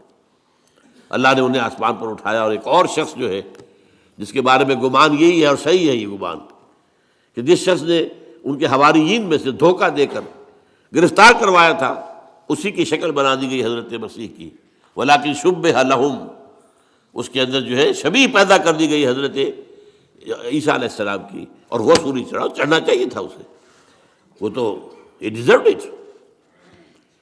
لیکن بہرحال وہ چونکہ یہودی طے کر کے اور اپنے بس پڑتے چڑھا دیا انہوں نے سولی پر، اس وقت سے وہ اللہ تعالیٰ کے ہاں سے مغضوب علیہم، ملعون، مردود، یہ قرار پا چکے۔ اور اس کے بعد سے میں نے جیسے کہ کہا نہایت ذہین قوم، قرآن میں ایک جگہ آیا ہے اخترناہ علی علم عندنا، ہم نے اپنے علم کی بنیاد پر چنا تھا انہیں۔ اور دو جگہ قرآن مجید میں سورہ بقرہ ہی میں ہے، 6 رکوع کی پہلی آیت اور 15 رکوع کی پہلی آیت، یا بنی اسرائیل اذکروا نعمتی التی انعمت علیکم وانی فضلتکم علی العالمین، میں نے تمہیں تمام جہانوں پر فضیلت دی تھی۔ لیکن اللہ کا قانون کیا ہے؟ جس قوم کی طرف رسول بھیجا جائے، اگر وہ قوم بحیثیت مجموعی اس کا انکار کر دے اور اس کی جان کے درپے ہو جائے تو اس پر عذاب آتا رہا ہے، آخری عذاب، ہلاکت والا عذاب، عذاب استیصال، جیسے کہ حضرت ابراہیم، حضرت نوح علیہ السلام کی قوم غرق کی گئی، حضرت موسیٰ کے دور میں جو فرعون اور اس کا لاؤ لشکر غرق کیے گئے۔ اسی طریقے سے آپ کو معلوم ہے قوم ہود اور قوم صالح اور قوم شعیب، یہی ان کا انجام ہونا تھا، لیکن اللہ کی حکمت کچھ اور ہے، وہ ایک علیحدہ ایشو ہے۔ ان کو ابھی اس سزا سے بچا کر، لیکن دنیا میں ضربت علیہم الذلۃ والمسکنۃ وباؤوا بغضب من اللہ، اور ان کو مردود اور ملعون اور مغضوب علیہ بنا دیا گیا۔ یہ ہے اس وقت دنیا میں ابلیس کے سب سے بڑے چیلے چانٹے، اور جیسا کہ میں نے عرض کیا ہے ان کی صلاحیت مسلم ہے۔ آج کے اس دجالی دور میں زیادہ سے زیادہ سائنسدان بڑے جو ہیں یہودی ہیں، بڑے بڑے دجالی فکر کو جو لوگ لے کے سامنے آئے ہیں، جنہوں نے اللہ سے اور دین سے اور روحانیت سے انسان کو ہٹا دیا ہے، سب یہودی ہیں۔ لینن یہودی تھا، اسٹالن یہودی تھا، یہ سب یہودی۔ ان کے اندر صلاحیت ہے، لیکن اب وہ ایول جینیس کے طور پر استعمال ہو رہی ہے۔ صلاحیت غلط روح پڑ جائے گی تو کیا ہوگا، جو کچھ کر رہے ہیں آج۔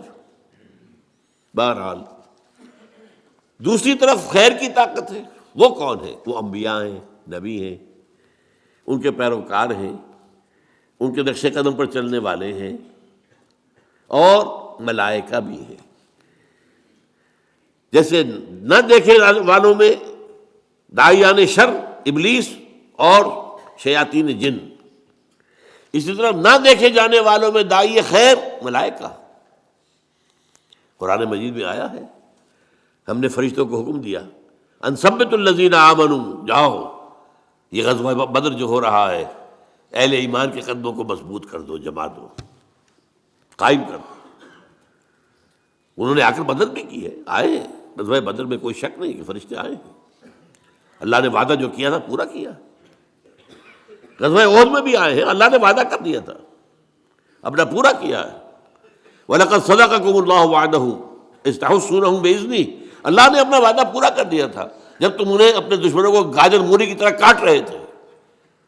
حَتَّىٰ إِذَا فَشِلْتُمْ وَتَنَازَعْتُمْ فِي الْأَمْرِ، لیکن جب تم ڈھیلے پڑے تم نے اور امر کے معاملے میں آپس میں جھگڑا کیا، حضور کے حکم کی خلاف ورزی کی، پھر اللہ نے پاسا پلٹ دیا. تو جو نوٹ کیجئے خیر اور شر، میرے اندر بھی ایک بہت بڑا میدان کارزار ہے خیر و شر کا. میرا نفس ہے جو مجھے نیچے کھینچ رہا ہے، زمینی خواہشات، سینشول گریٹیفیکیشنز. ایک میری روح ہے جو مجھے اوپر لے جانا چاہتی ہے، اللہ کے ساتھ مجھے جوڑنا چاہتی ہے، اللہ کے ساتھ تعلق قائم کرنا چاہتی ہے. یہ ہے میرے اندر. اور یہاں میں برصغیر تذکرہ عرض کر دوں کہ میں فرائیڈ کا اس معنی میں بہت قائل ہوں. فرائیڈ نے بھی 3 لیولز متعین کیے ہیں انسان کی معنوی شخصیت. دیکھیے ایک شخصیت میری ظاہری ہے، یہ چہرہ ہے، یہ ہاتھ ہے، پاؤں ہے، اس سے ہماری اناٹومی بحث کرے گی. یہ اناٹومی کے بعد جو ہے ہمارے اعضاء کے مختلف کیا وظائف ہیں، کیا کام اس نے کرنا ہے، کیا اس نے کرنا ہے، دل کا کام کیا ہے اور جگر کا یہ فزیولوجی بحث کرے گی. لیکن ہماری معنوی شخصیت ایک اندر ہے، اس سے کون بحث کرتا ہے؟ سائیکالوجی. وہ سائیکالوجی میں حالانکہ انتہائی یوں سمجھیے کہ غلط رخ پر انسان کو لے گیا ہے فرائیڈ، بہت غلط رخ پر، لیکن کم سے کم ایک ایکویٹی آف ویژن جو ہے، معاہدے کی گہرائی، اس کے بارے میں قائل ہوں. اس نے بھی 3 لیول معین کیے انسان میں معنوی طور پر. نیچے کیا ہے؟ اڈ یا لبیڈو، یہ وہ اینیمل انسٹنکٹس ہیں جو انسان کو نیچے کھینچتے. اس سے اوپر ایگو، خودی. تیسرا سپر ایگو. سپر ایگو اس نے معین کیا ہے کہ یہ اصل میں ہر معاشرے کے اندر کچھ معیارات ہوتے ہیں، ان معیارات جو ہے وہ ہانٹ کرتے ہیں انسان کو. یہ کام نہیں کرنا، یہ بھائی لوگوں کو اچھا نہیں لگتا ہے، لہذا یہ ایک سپر ایگو ہے جو ایگو کے اوپر اثر ڈالتی ہے. پھر ایگو اگر چاہتی ہے تو پھر وہ اپنے پورے وجود حیوانی کو کنٹرول کرتی ہے. اور یہ بھی ہے کہ every upper level controls and there is a restraint from the upper level to at the lower level. یہ ایگو اڈ اور لبیڈو کو کھینچ کر رکھتی ہے، سپر ایگو اس کو کھینچ کر رکھتی ہے. قرآن کے نزدیک یہ 3 لیولز کیا ہیں؟ لطیفہ نفس وہ ٹھیک ہے، بالکل وہی ہے جو فرائیڈ کہہ رہا ہے، کوئی شک نہیں، کوئی اختلاف نہیں. لطیفہ نفس، لطیفہ قلب وہ اس سے اوپر ہے، لطیفہ روح سب سے اوپر ہے. یہ 3 روح اوپر مجھے کھینچنا چاہ رہی ہے، اور یہ میرا جسم اور میرا مادی وجود مجھے نیچے کھینچ رہا ہے. کعبہ میرے پیچھے ہے، کلیسا میرے آگے. ایمان مجھے روکے ہے تو کھینچے ہے مجھے کفر. کعبہ میرے پیچھے ہے، کلیسا میرے آگے. اسی کشمکش میں ہماری زندگی گزرتی ہے. اور دیکھیے قلب کا معاملہ کیا ہے. یہ جو جسمانی قلب ہے ہمارے اندر، اس کو بھی چین نہیں ہے، ہر وقت حرکت میں ہے، ہر وقت، اور بدل رہا ہے، سکڑ رہا ہے، پھیل رہا ہے، سکڑ رہا ہے، پھیل رہا ہے، سکڑ رہا ہے، پھیل رہا ہے. اسی طریقے سے یہ مانوی قلب جو ہے، اس کا بھی کبھی رخ ہو جاتا ہے روح کی طرف تو پورا وجود روحانی ہو جاتا ہے. اس لیے کہ قلب حاکم ہے، مبدأ ارادہ قلب ہے. جب یہ روح کی طرف رخ ہو جائے، آئینہ ہے جیسے کہ آئینہ ادھر ہو گیا تو وہ سارا ریفلیکٹ کرے گا، روح کا جو اثرات ہیں، انوار و برکات، وہ پورے وجود پر چھا جائے گا. اور اگر قلب کا رخ ہو گیا ہے نفس امارہ کی طرف تو پوری انسانی شخصیت حیوانیت، بلکہ ہو سکتا ہے بربریت، اس کے اوپر ہوتا ہے. یہ ہے قلب، ادھر یا ادھر.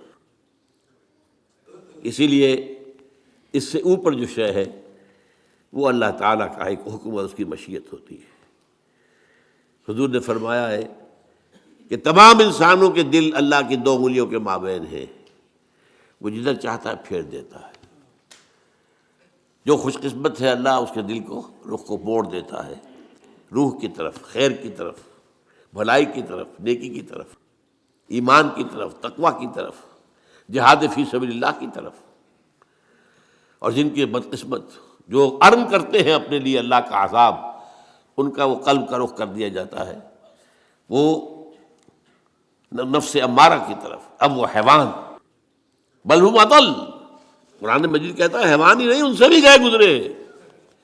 لہم قلوب لا یفقہون بہا ولہم اعین لا یبصرون بہا ولہم آذان لا یسمعون بہا اولئک کالانعام بل ہم اضل. یہ تو انسان نہیں ہے، حیوان ہے. دل ہے جس سے یہ کام نہیں لیتے، سوچتے نہیں، آنکھیں دیکھتے نہیں. حیوانوں کا سب دیکھنا دیکھتے ہیں نا. گاڑی آ رہی ہے، میں نے بھی دیکھ لیا، اپنی جان بچا لی. کتے نے بھی دیکھ لیا، وہی بچ گیا، مجھ سے زیادہ بچنے کی صلاحیت اس میں. تو یہ تو میں برابر ہے. لیکن یہ اے اہل نظر، ذوق نظر خوب ہے، لیکن جو شے کی حقیقت کو نہ سمجھے وہ نظر کیا. شے کی ظاہر تو کتے کو بھی نظر آ گئی ہے. انسان تو وہ ہے کہ جو اشیاء کی حقیقت کو سمجھے. اور حضور نے فرمایا صلی اللہ علیہ وسلم، دعا ہے آپ کی، اللہم ارنی حقیقت الاشیاء کما ہی، اے اللہ مجھے اشیاء کی اصل حقیقت دکھا دے جیسے کہ وہ ہے. میں صرف ظاہر پر مطمئن نہیں رہنا چاہتا. ارنی حقیقت الاشیاء کما ہی، مجھے تو اشیاء کی حقیقت دکھا دے جیسے کہ پھر واقع وہ ہے. یہ اصل میں یہ آنکھ ہے دل کی آنکھ، یہ کان ہے دل کے کان. دیدن دیگر آموز سنیدن دیگر آموز. بہرحال اب اگلی بات سمجھیے، پھر دوہرا لیجیے. اندر نفس امارہ ہے، ان یا لیبیڈو ہے، روح ہے، دی سول اور دی اسپرٹ، جو امر عرب ہے، کشاکش ہے ان میں. درمیان میں قلب ہے، جو ادھر ہو جائے تو اس کا بول بالا، ادھر ہو جائے تو اس کا بول بالا. لیکن منبع ارادہ قلب ہے، ارادہ وہاں سے ابھرتا ہے. باہر کیا ہے؟ عزازیل، وہ ابلیس لعین اور اس کے جنات کے شیاطین کے جو جنات کے لشکر ہیں وہ بھی ہیں. دوسری طرف ملائکہ بھی ہیں، وہ خیر کی طرف بلاتے ہیں. دوسری طرف اس کے بھی انسانوں کے اندر مرید ہے، ایجنٹ ہے، چیلے چانٹے ہیں. آج یہود سب سے بڑے ہیں، اور یہود کے اعلی کار واسپ ہیں، دی وائسڈ اینگلو سیکسن پروٹیسٹنٹس. برطانیہ اور یو ایس اے سب سے بڑے چیلے چانٹے اعلی کار ہیں یہودیوں. چنانچہ برطانیہ نے انہیں فلسطین میں دوبارہ آباد ہونے کی اجازت دی ہے 1917 میں بالفور ڈکلریشن کے ذریعے سے، اور امریکہ نے انہیں ریاست بنا کر دے دی ہے 1948 میں یونائٹڈ نیشن کے ذریعے سے. لیکن دوسری طرف انبیاء کے پیروکار بھی ہیں، جو انبیاء کے نقش قدم پر چلتے ہوئے لوگوں کو خیر کی طرف بلاتے ہیں، بھلائی کی دعوت دیتے ہیں. یہ مرئی ہے، جیسے یہودی نظر آ رہے ہیں مرئی ہے جو شیطان کا لشکر ہے، ایسے انبیاء کے پیروکار، ان کے نقش قدم پر چلنے والے، نصیحت کرنے والے، خیر کی طرف بلانے والے موجود ہیں. اب ایک بات، یہ داعیان شر یا داعیان خیر جو خارج میں ہیں، ان میں سے کسی کو انسان پر اختیار حاصل نہیں ہے. وہ دعوت دے سکتے ہیں، وہ بہلا پھسلا کر، سمجھا کر، اچھے داعی ہے وہ تبلیغ کے ذریعے سے، تلقین کے ذریعے سے، نصیحت کے ذریعے سے، تعلیم کے ذریعے سے. جو برائی کی طرف بلانے والے ہیں وہ تحریض سے، ترغیب سے دنیا کو مزین کر کے دکھا دیں گے. لَأُزَيِّنَنَّ لَهُمْ فِي الْأَرْضِ، یہ شیطان نے کہا تھا اللہ تعالیٰ سے، سورہ ہجر میں ہے، میں پوری زمین ان کے لیے مزین کر دوں گا. یہ اسی زمین کی دنیا اور دنیا کی زندگی ہی کے عاشق بن جائیں گے. اسی لیے کہا سورہ کہف کے اندر، اِنَّا جَعَلْنَا مَا عَلَى الْأَرْضِ زِینَةً لَهَا لِنَبْلُوَهُمْ أَيُّهُمْ أَحْسَنُ عَمَلًا. ہم نے زمین کے اوپر جو کچھ ہے اسے اس کا سنگھار بنا دیا ہے، حسن، خوبی، یہ زیورات ہیں زمین کے. انسان اسی کے حسن کا مطالعہ ہو کر رہ گیا، ہمیں بھول گیا. یہ سب ہم نے کیوں کیا تھا؟ اِنَّا جَعَلْنَا مَا عَلَى الْأَرْضِ زِینَةً لَهَا لِنَبْلُوَهُمْ أَيُّهُمْ أَحْسَنُ عَمَلًا. رخ روشن کے آگے شمع رکھ کر وہ یہ کہتے ہیں ادھر جاتا ہے دیکھیں یا ادھر پروانہ آتا ہے. امتحان تو یہی تھا، ہماری طرف آتا ہے یا دنیا کی طرف جاتا ہے. یہ اصل میں وہ امتحان ہے. لیکن جیسا کہ میں نے کہا کسی ابلیس کو بھی یہ اختیار نہیں ہے کہ آپ کو زبردستی غلط راستے پر لے جائے۔ وہ آپ کے سامنے دنیا کے خوشنما بنا دے گا، بدی کو خوشنما بنا کر پیش کرے گا، نیکی کی شکل دے دے گا، اس کے لیے بڑے اچھے الفاظ استعمال کر دے گا۔ جو یونائٹڈ نیشنز اسمبلی نے طے کر دیا ہے کہ پروسٹیٹیوشن کو پروسٹیٹیوشن نہ کہو، سیکس ورکرز کہو۔ بس یہ کیا ہو رہا ہے؟ ہومو سیکشولیٹی کو بالکل یہ نہ سمجھو کہ ان نیچرل بات ہے، نیچرل انکلینیشن۔ اور یہ کون کر رہا ہے؟ United Nations Organization General Assembly کر رہی ہے۔ اس لیے اس وقت وہ یہود کے شکنجے میں ہے، فرنگ کی رگیں جہاں پنجے یہود میں۔ اسی طریقے سے انبیاء بھی کسی کو زبردستی سیدھے راستے پر نہیں لا سکتے، نہ کوئی اور داعی خیر، کوئی اور بھلائی کی طرف بلانے والا کوئی نہیں۔ ان کا کام کیا ہے؟ بشیر۔ یہ اصطلاح ذرا نوٹ کر لیجیے۔ اب کار نبوت کے ضمن کی اصطلاحات ہیں۔ وما نرسل المرسلین الا مبشرین ومنذرین، وما ارسلناک الا مبشرا ونذیرا۔ یہ دو الفاظ سب سے زیادہ استعمال ہوئے ہیں، بشارت دینے والے اور خبردار کرنے والے۔ دیکھو غلط راستے پر جاؤ گے تو جہنم کا راستہ ہے، جہنم میں گزرو گے۔ خبردار کر دیا ہم نے، فقط انذرتکم، میں نے تمہیں خبردار کر دیا ہے۔ غلط راستے پر جاؤ گے جہنم ہے، اچھے راستے پر جاؤ گے جنت ہے، بشارت اس کی ہے۔ اور جو کوئی اچھے راستے پر آئے اسے تھپکی دینا، بشارت دینا، دل جوئی کرنا۔ نحن اولیاؤکم فی الحیات الدنیا وفی الآخرہ۔ فرشتے کہتے ہیں اہل ایمان سے، گھبراؤ نہیں، تکلیفوں میں سے بھی مت گھبراؤ، آزمائش سے نہ گھبراؤ، ہم تمہارے ساتھی ہیں، مددگار ہیں، پشپنا ہیں، دنیا کی زندگی میں بھی آخرت میں بھی۔ تو چاہے داعیان خیر ہوں چاہے داعیان شر ہوں، کسی کو کوئی اختیار کسی انسان پر حاصل نہیں ہے۔ قرآن مجید میں بھی اللہ تعالیٰ نے ابلیس سے کہہ دیا تھا تم نے مہلت مانگی ہے، میں دے رہا ہوں، لیکن ان عبادی لیس لک علیہم سلطان، میرے بندوں پر تمہیں اختیار کوئی نہیں ہوگا۔ تم بہلاؤ، دھوکہ دو، سبز باغ دکھاؤ، جس طرح چاہو، جو چاہو زور لگا لو اپنا، لیکن تمہیں اختیار نہیں ہوگا۔ جو آئے گا اپنے اختیار سے آئے گا، اس کا اپنا قلب ہوگا، پھر وہ جدھر روح موڑ دے اس کو۔ اگر وہ قلب جو ہے وہ ہو گیا روح کی طرف تو نجات ہو گئی، اور اگر ہو گیا نفس امارہ کی طرف تو بیڑا غرق ہو گیا۔ یہی معاملہ میں نے کہا نا کہ جو داعیان خیر ہیں، یہاں تک کہ سب سے بڑے داعی خیر محمد الرسول اللہ صلی اللہ علیہ وسلم، ان سے بھی کہہ دیا گیا انک لا تہدی من احببت ولکن اللہ یہدی من یشاء۔ اے نبی، آپ ہدایت نہیں دے سکتے کہ جس کو چاہیں ہدایت دے دیں، یہ اللہ کی بات ہے، وہ جس کو چاہتا ہدایت دیتا ہے۔ واقعہ یہ کہ سب سے بڑی مثال ہمارے سامنے حضور کے چچا ابو طالب کی ہے۔ ابو طالب حضور کے بھی محسن تھے، ہم سب کے محسن ہیں۔ جس طرح انہوں نے سپورٹ کیا حضور کو اپنی پناہ میں رکھا، جب تک وہ زندہ رہے اس وقت تک قریش کو آپ کے خلاف کوئی اقدام کرنے کی ضرورت نہیں ہوئی کہ یہ تو ان فائٹنگ ہو جائے گی، قریش آپس میں لڑ پڑیں گے۔ A house divided amongst itself cannot stand۔ یہ ان کے انتقال کے بعد ہوا ہے، جب اقدام کیا گیا، طے کیا گیا کہ اب ان کو قتل کر دو، اب کوئی خطرہ نہیں۔ جس پر آپ طائف گئے ہیں کہ شاید طائف میں کوئی بڑا سردار جو ہے میری بات مان لے، ایمان لے آئے مجھ پر، تو میں اپنا مرکز وہاں منتقل کر دوں۔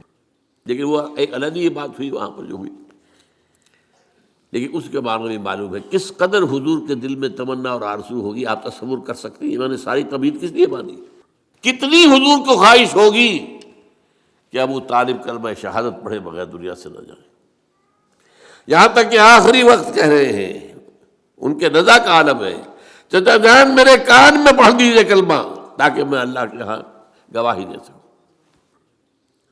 لیکن بس وہ عرب ایک مزاج خاص، اس میں جو ایک اپنا ایک زوم ہوتا ہے، اپنی عزت نفس کا۔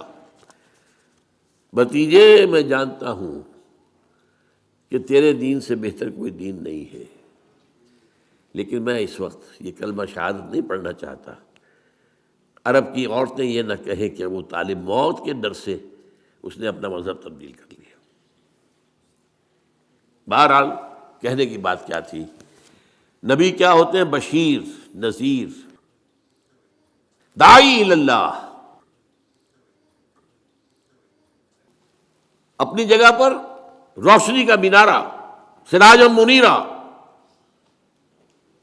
معلم، مربی، مزکی، یہ ساری کیفیات جو ہے انبیاء کے ساتھ ہیں۔ اور نبیوں کے نقش قدم پر چل کر جو لوگ خدمت خلق کریں، لوگوں کو صحیح راستے پر لائے، ان کے لیے بھی یہی الفاظ ہوں گے۔ تمام سابقہ انبیاء کے لیے بھی یہی الفاظ تھے، وما نرسل المرسلین الا مبشرین ومنذرین وما ارسلناک الا مبشرا ونذیرا، بشیر، نذیر۔ اچھا، اس میں ایک اور اصطلاح آ گئی، اس انذار، تبشیر، تبلیغ، تعلیم، نصیحت، اس کے نتیجے میں جو بات قائم ہوگی اس کے لیے ایک لفظ ہے شاہد۔ شاہدن علیکم، علی آتا ہے عربی زبان میں مخالفت کے لیے، شاہدن علیکم، تمہارے خلاف گواہ۔ یہ سب سے پہلے یہ اصطلاح، یہ باقی اصطلاحات تو بعد میں آئی ہیں، لیکن یہ کہ آپ کو معلوم ہے کہ سورہ احزاب میں سب کو جمع کر دیا گیا ہے۔ یا ایھا النبی انا ارسلناک شاہدا ومبشرا ونذیرا وداعیا الی اللہ باذنہ وسراجا منیرا۔ لیکن سب سے پہلے سورہ مزمل میں لفظ آ گیا، مزمل بہت شروع کی صورت ہے، انا ارسلنا الیکم رسولا شاہدا علیکم کما ارسلنا الی فرعون رسولا فعصى فرعون الرسول فاخذناه اخذا وبيلا فكيف تتقون ان كفرتم يوما يجعل الولدان شيبا السماء منفطر به كان وعده مفعولا۔ ہم نے دیکھو بھیج دیا ہے تمہاری طرف اپنا ایک رسول جو تم پر گواہ بن کر آیا تمہارے خلاف۔ یہ خلاف کا لفظ کیوں آیا یہاں پر نوٹ کیجئے۔ شہید کے معنی ہے گواہ، بلکہ لفظی معنی اصل میں کیا ہے؟ جو شخص موجود ہو، شاہد، غائب، شاہد، شاہد و غائب، شاہد۔ لیکن اس کے پھر دو معنی اس میں اضافی طور پر پیدا ہوئے، جو کسی موقع پر موجود ہوگا وہی صحیح گواہ بھی ہے، تو شاہد گواہ بھی ہے۔ جو کوئی موقع پر ہوگا وہ آپ کی مدد بھی کر سکتا ہے، ورنہ آپ کا چاہے گہرا ہی دوست ہے، وہ آپ وہ ہے ہی نہیں تو کیا مدد کرے گا، تو اس سے مددگار بھی ہو گیا۔ لَكَفَىٰ بِاللَّهِ شَهِيدًا، اللہ کافی ہے آپ کی مدد کے لیے۔ اب شہادت گواہی کے معنی میں آتا ہے تو اس کے دو رخ ہیں۔ ہر مقدمے میں ایک مدعی ہے، ایک مدعا علیہ ہے۔ اگر آپ کی گواہی مدعی کے حق میں جا رہی ہے تو اس کے لیے لام آئے گا، شہد لہو، اس کے حق میں گواہی دی۔ اور اگر اس کے خلاف جا رہی ہے تو شہد علیہ۔ یہ لام اور علا کا جو فرق ہے اس کو اچھی طرح ایک اور حدیث کے حوالے سے یاد کر لیجئے۔ حضور نے فرمایا القرآن حجت لک او علیک، یہ قرآن یا تو حجت ہے تمہارے حق میں یا تمہارے خلاف۔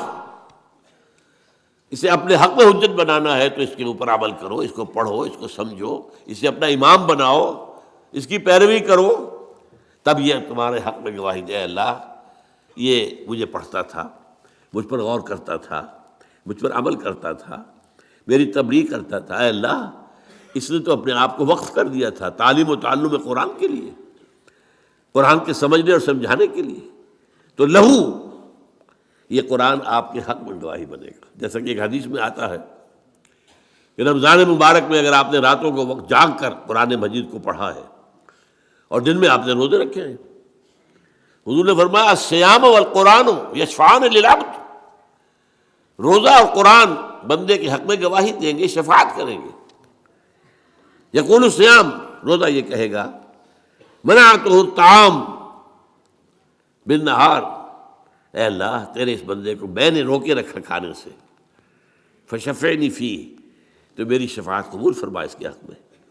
ویقول القرآن منعتہ النوم باللیل، میں نے اسے رات کو سونے سے روکے رکھا، فشفعنی فیہ، تو میری شفاعت اس کے حق میں قبول فرما۔ فیشفعان، حضور نے فرمایا دونوں کی شفاعت قبول ہوگی۔ تو القرآن حجت لک او علیک، اسی طرح علی جب ہے، یہ اصل میں قرآن مجید کی اہم اصطلاح تک ہم پہنچ گئے ہیں، اور یہ ہمارا آج کا آخری موضوع ہے۔ کار رسالت کے لیے قرآن کی اصطلاح ہے شہادت علی الناس۔ وہ کیوں ہے؟ دیکھیے، ایک محاسبہ جو آخرت میں ہونا ہے، اگر کوئی نبی نہ آتا، کوئی رسول نہ آتا، تب بھی محاسبہ تو ہونا تھا۔ کیوں؟ ہم نے تمہیں سمع و بصر دیا تھا کہ نہیں؟ عقل دی تھی کہ نہیں؟ تمہارے نفس کے اندر بھی نیکی اور بدی کی پہچان ودیت کی تھی کہ نہیں؟ ان باتوں پر تو حساب دو۔ تم ہم سے عہد کر کے گئے تھے کہ نہیں؟ الستو بربکم قالوا بلی۔ جس شخص کے پاس کسی نبی کی دعوت نہ پہنچی ہو، کسی رسول کی دعوت نہ پہنچی ہو، اس کا محاسبہ ہوگا توحید اور عام نیکی اور بدی کے اعتبار سے، بس۔ ظاہر بات ہے کہ اس سے یہ محاسبہ تو نہیں ہو سکتا کہ تم نے نماز کیوں نہیں پڑھی، اسے تو نبی کا پیغام ہی نہیں پہنچا، نبی کی دعوت ہی نہیں پہنچی۔ عام آدمی سے محاسبے کی بنیادیں: نمبر 1، لقد خلقنا الانسان من نطفة امشاج نبتلیہ فجعلناہ سمیعا بصیرا۔ ہم نے انسان کو ملے جلے نطفے سے پیدا کیا تاکہ اسے آزمائیں، تو ہم نے اسے سماعت دی، بصارت دی، اس سے آگے بڑھ کر عقل دی، فؤاد دیے۔ ان السمع والبصر والفؤاد کل اولئک کان عنہ مسئولا، ان سب کے بارے میں محاسبہ ہوگا۔ پھر تمہارے اندر وَنَفْسٍ وَمَا سَوَّاهَا فَأَلْهَمَهَا فُجُورَهَا وَتَقْوَاهَا، یہ جو ہمارا نفس ہے، سب سے نچلا جو حصہ، یہ بھی انسانی نفس جو ہے وہ عام حیوانی نفس کی طرح نہیں ہے۔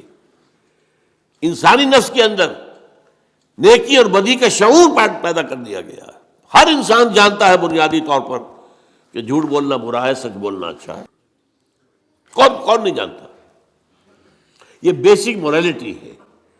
اس لیے قرآن نیکیوں کو کہتا ہے معروف، جو لوگوں کے نزدیک پہچان والی شے ہے، پہچان میں آتی ہے، اچھی شے ہے۔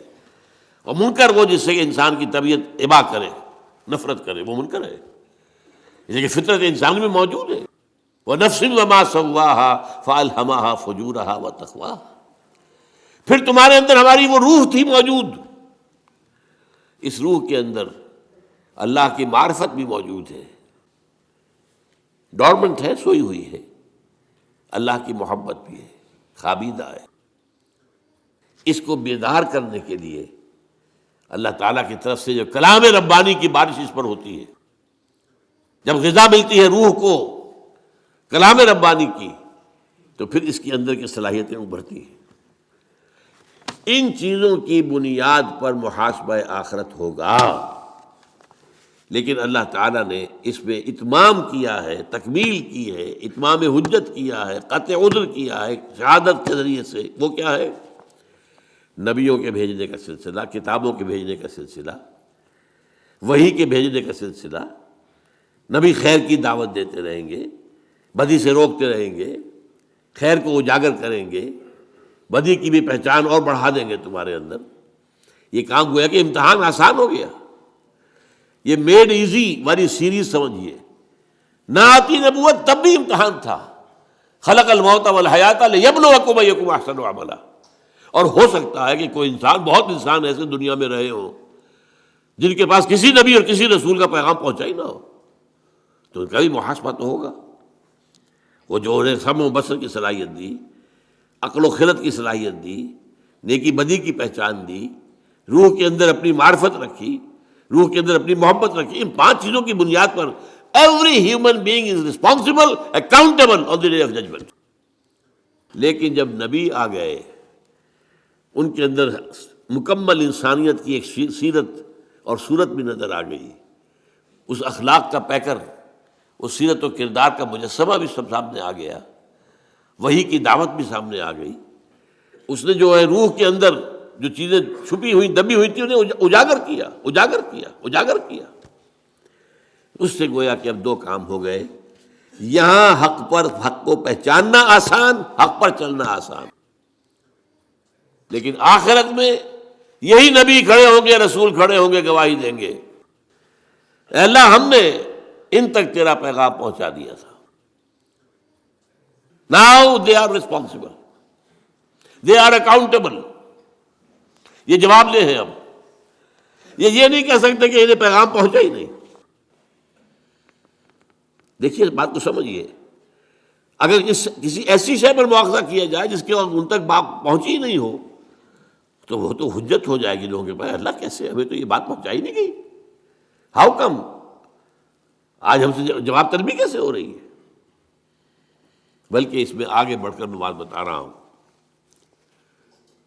دیکھیے حضور کا جو آخری خطبہ تھا, خطبہ حجۃ الوداع, اس کے اختتام پر آپ نے اپنی دعوت کے جو اہم نکات تھے ان کو خوب کھول کھول کر دوبارہ آخری مرتبہ بیان کیا. اور مجمع تھا 1.25 لاکھ کا. جسٹ امیجن, اس وقت آج سے 1400 برس پہلے 1.25 لاکھ.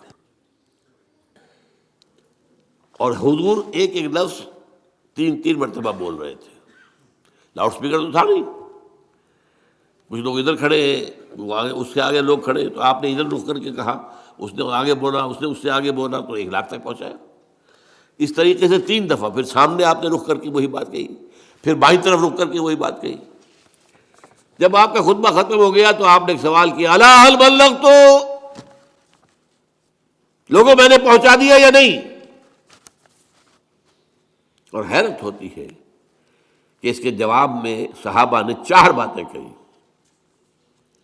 عام طور پر صحابہ کا جو انداز ہوتا تھا, حضور جب پوچھتے تھے کوئی سوال تو عام طور پر کہتے تھے اللہ و رسولہ عالم. یہ جو چلبلے قسم کے شاگرد ہوتے ہیں, کبھی جو اساتذہ کے اوپر بھی اپنا روب گاڑنا چاہتے ہیں, تو وہ تو جھٹ بولیں گے اپنی, تاکہ ذہانت کا ثبوت ہو جائے. لیکن حضور کے وہ شاگرد بہت مؤدب لوگ تھے, اللہ و رسولہ عالم. پھر آپ دوبارہ پوچھتے تھے تو پھر جیسی بات بھی ذہن میں آئی کہہ دیتے تھے.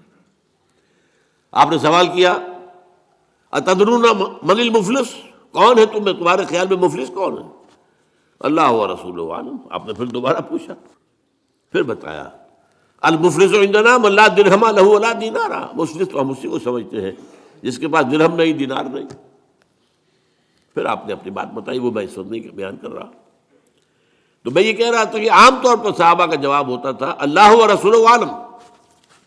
یہاں وہ بھی سمجھ گئے تھے کہ یہ حضور یہ کیوں پوچھ رہے.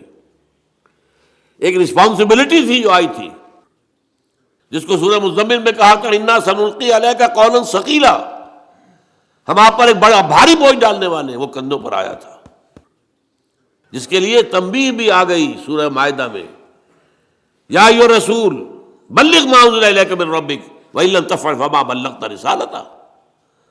اے رسول پہنچا دو جو کچھ بھی نازل ہوا ہے آپ پر آپ کے رب کی طرف سے, اور اگر ایسا نہ کیا تو رسالت کا حق ادا نہیں ہوگا. آپ دیکھتے ہیں قرآن مجید میں وہ آیات بھی ہم پڑھتے ہیں جن میں بظاہر حضور سے کچھ اظہار ناراضگی اللہ نے کیا ہے, اظہار خفگی کیا ہے, یا کسی چیز پر روکا ہے, ٹوکا. میں زیادہ سخت لفظ نہیں بولنا چاہتا, حالانکہ الفاظ بڑے سخت ہیں. یا ایھا النبی لم تحرم ما احل اللہ لک تبتغی مرضات ازواجک. اے نبی کیوں حرام ٹھہرا رہے ہو اپنے اوپر وہ شے جو اللہ نے حلال کی ہے اپنی بیویوں کی رضا جوئی کے لیے؟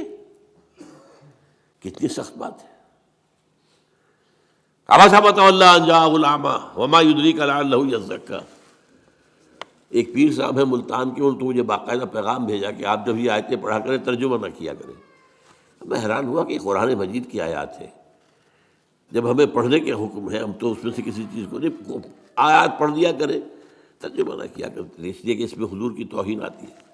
تو میں سمجھتا ہوں کہ جتنا بھی آدمی ادب سے بات کر سکے, لیکن ہمیں یہ قرآن مجید جیسا کہ حضور نے پہنچا دیا ہمیں, تو ہم اس میں سے کوئی کمی بیشی کرنے والے کون ہیں؟ عبداللہ ابن ام مکتوم رضی اللہ تعالی عنہ اندھے تھے, وہ حضور کی خدمت میں حاضر ہوئے. اس وقت حضور کے پاس سرداران قریش کی ایک جماعت جمع تھی, گفتگو ہو رہی تھی.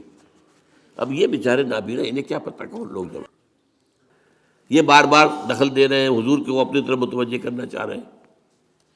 حضور کو ناگوار گزرا, آپ کے ماتھے پر بل پڑ گئے. عبس وتولی, اس نے تیوری چڑھا لی, ماتھے پر بل پڑ گئے. ان جاءہ الاعمی, اس لیے کہ اس کے پاس ایک اندھا آیا تھا. وما یدریک لعلہ یزکیٰ, تمہیں کیا پتہ شاید کہ وہ تزکیہ اختیار کرتا. او یذکر فتنفعہ الذکریٰ، یا اسے نصیحت مل جاتی آپ کی گفتگو سے اور وہ نصیحت اسے مفید ہوتی۔ اما من استغنا فانت لہ تصدیٰ، جو استغنا کرتے ہیں، ابا کرتے ہیں، پیٹھ موڑتے ہیں، آپ ان کے پیچھے لگے ہوئے، ان کے پیچھے پڑے ہوئے۔ وما علیک اللہ یزکیٰ، اگر وہ نہیں تزکیہ اختیار کر رہے تو آپ پر کوئی الزام نہیں ہے۔ وما من جا کے یسعی وہو یخشی فانت عنہ تلہیٰ، اور جو آیا ہے چل کر وہ تو چاہتا تزکیہ حاصل کرنا، ان کی طرف سے آپ عدم توجہ فرما رہے ہیں۔ یہ بھی ہمیں پہنچا دیا کہ نہیں؟ بلغ ما انزل الیک من ربک وان لم تفعل فما بلغت رسالتہ۔ اب یہ جو بوجھ تھا اس کی ذمہ داری کا حضور کو معاملہ معلوم تھا، اس لیے کہ سورہ اعراف میں یہ آیت آ چکی تھی، نوٹ کیجئے، آیت نمبر 6 ہے، فَلَنَسْأَلَنَّ الَّذِينَ أُرْسِلَ إِلَيْهِمْ وَلَنَسْأَلَنَّ الْمُرْسَلِينَ، ہم لازماً پوچھ کر رہیں گے ان سے بھی جن کی طرف رسولوں کو بھیجا، اور ان سے بھی جنہیں رسول بنا کر بھیجا۔ تو آپ نے یہ جو کیا کیوں؟ الا هل بلغت انا نشهد انك بلغت رسالتا واديت الامانه وكشفت الغمه ونصحت الامه۔ 4 بات حضور ہم گواہ ہیں، آپ نے حق رسالت ادا کر دیا، حق امانت ادا کر دیا۔ یہ قرآن آپ کے پاس امانت تھا، ہمارے لیے اللہ نے بھیجا تھا نا، آپ کے ذمہ تھا ہمیں پہنچانا، آپ نے پہنچا دیا۔ آپ نے ہماری خیر خواہی کا حق ادا کر دیا، اور آپ نے گمراہیوں کے بادل چھانٹ دیے۔ 3 مرتبہ سوال کیا آپ نے، الا هل بلغت انا نشهد انك قد بلغت الرسالة واديت الامانة ونصحت الامة وكشفت الغمة۔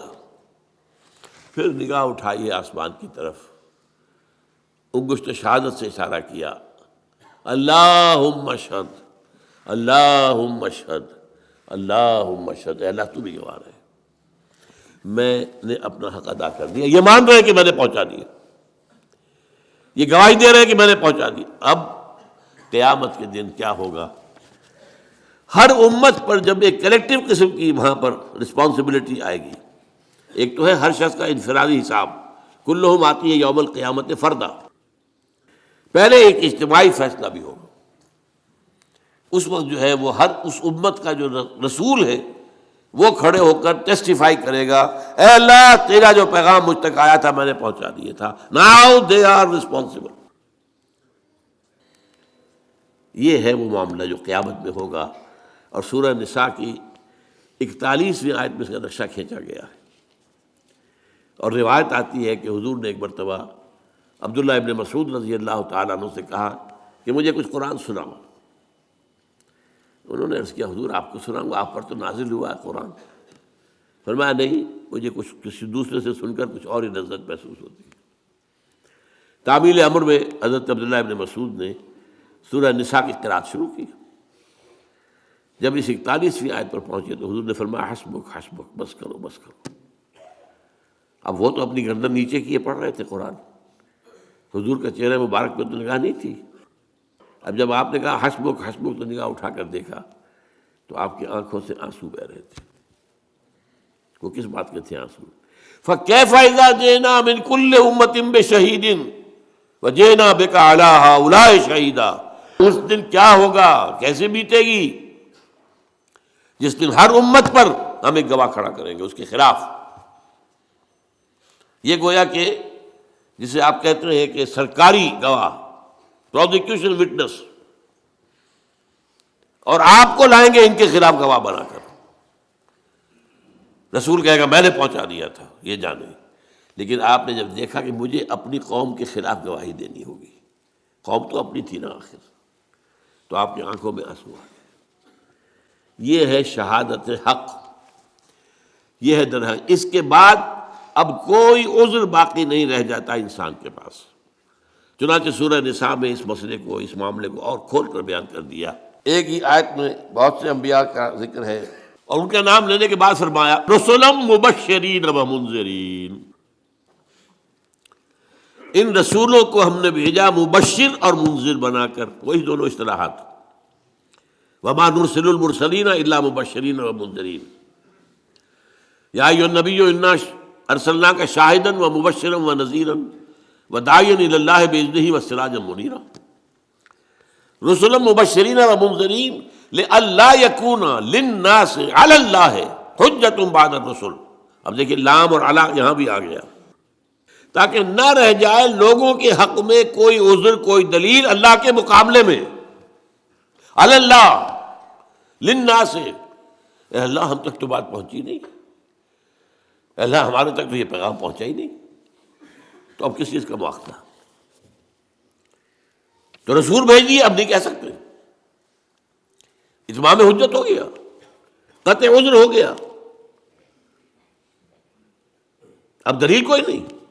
رسلا مبشرین و منذرین لئلا یکون للناس علی اللہ، لام اور علی، حجت، کوئی حجت نہ رہ جائے، لئلا یکون للناس علی اللہ حجت بعد الرسل وکان اللہ عزیزا حکیما. اللہ تعالیٰ جو ہے وہ تو عزیز ہے، زبردست ہے، وہ جیسے چاہے حساب لے لے، لیکن حکیم بھی ہے، اس نے ہر شے کا قانون بنا رکھا ہے. یہ شہادت علی الناس تاکہ محاسبہ اخروی کے لیے ابتدائی بنیادیں تو وہ ہیں جو انسان میں رکھی ہوئی ہیں، سمع و بصر ہے، عقل و خرد ہے، نیکی بدی کی پہچان ہے، روح میں اللہ کی معرفت ہے اگرچہ سوئی ہوئی، روح میں اللہ کی محبت ہے اگرچہ خوابیدہ. لیکن یہ 5 چیزیں دے کر تمہیں بھیجا ہے دنیا میں، ایسے ہی بغیر تیر و تفنگ کے اور بغیر ساز و سامان کے تمہیں نہیں ڈال دیا امتحان کے اندر. اس کے بعد اس کی تکمیل کر دی گئی، اتمام حجت، قطع عذر. نبیوں کو بھیج کر، رسولوں کو بھیج کر، اب تو کہہ ہی نہیں سکتے. رسلا مبشرین و منذرین لئلا یکون للناس علی اللہ حجۃ بعد الرسل وکان اللہ عزیزا حکیما. اب آخری بات، حضور پر نبوت ختم، اب یہ کام کون کرے گا؟ انسان تو ختم نہیں ہوئے، یہ کام اب کون کرے گا؟ پہلے کیا تھا؟ ایک رسول کی دعوت لوگوں نے بھلا دی، اللہ نے اور رسول بھیج دیا، اور اگر تعلیمات کے اندر کوئی نقص کر دیا تھا ان کی اصلاح کر دی. اب جب سلسلہ بند ہو گیا اب کیا ہوگا؟ یہ ہے وہ اہم نکتہ جو آپ کی اور میری ذمہ داری بات بتاتا ہے. حضور کے انتقال کے بعد اور آپ پر ختم نبوت کے بعد اب یہ ذمہ داری بحیثیت مجموعی پوری امت مسلمہ کی ہے. اب ہمارے کندھوں پر آ گیا وہ بوجھ جو حضور نے اپنا وہ کہہ کر گواہی لے کر الا حل بلغت، تو گواہی لے کر کندھے کا بوجھ جو تھا وہ اتر کر امت کے کندھے پر آ گیا. یہ مضمون قرآن میں 2 دفعہ آیا.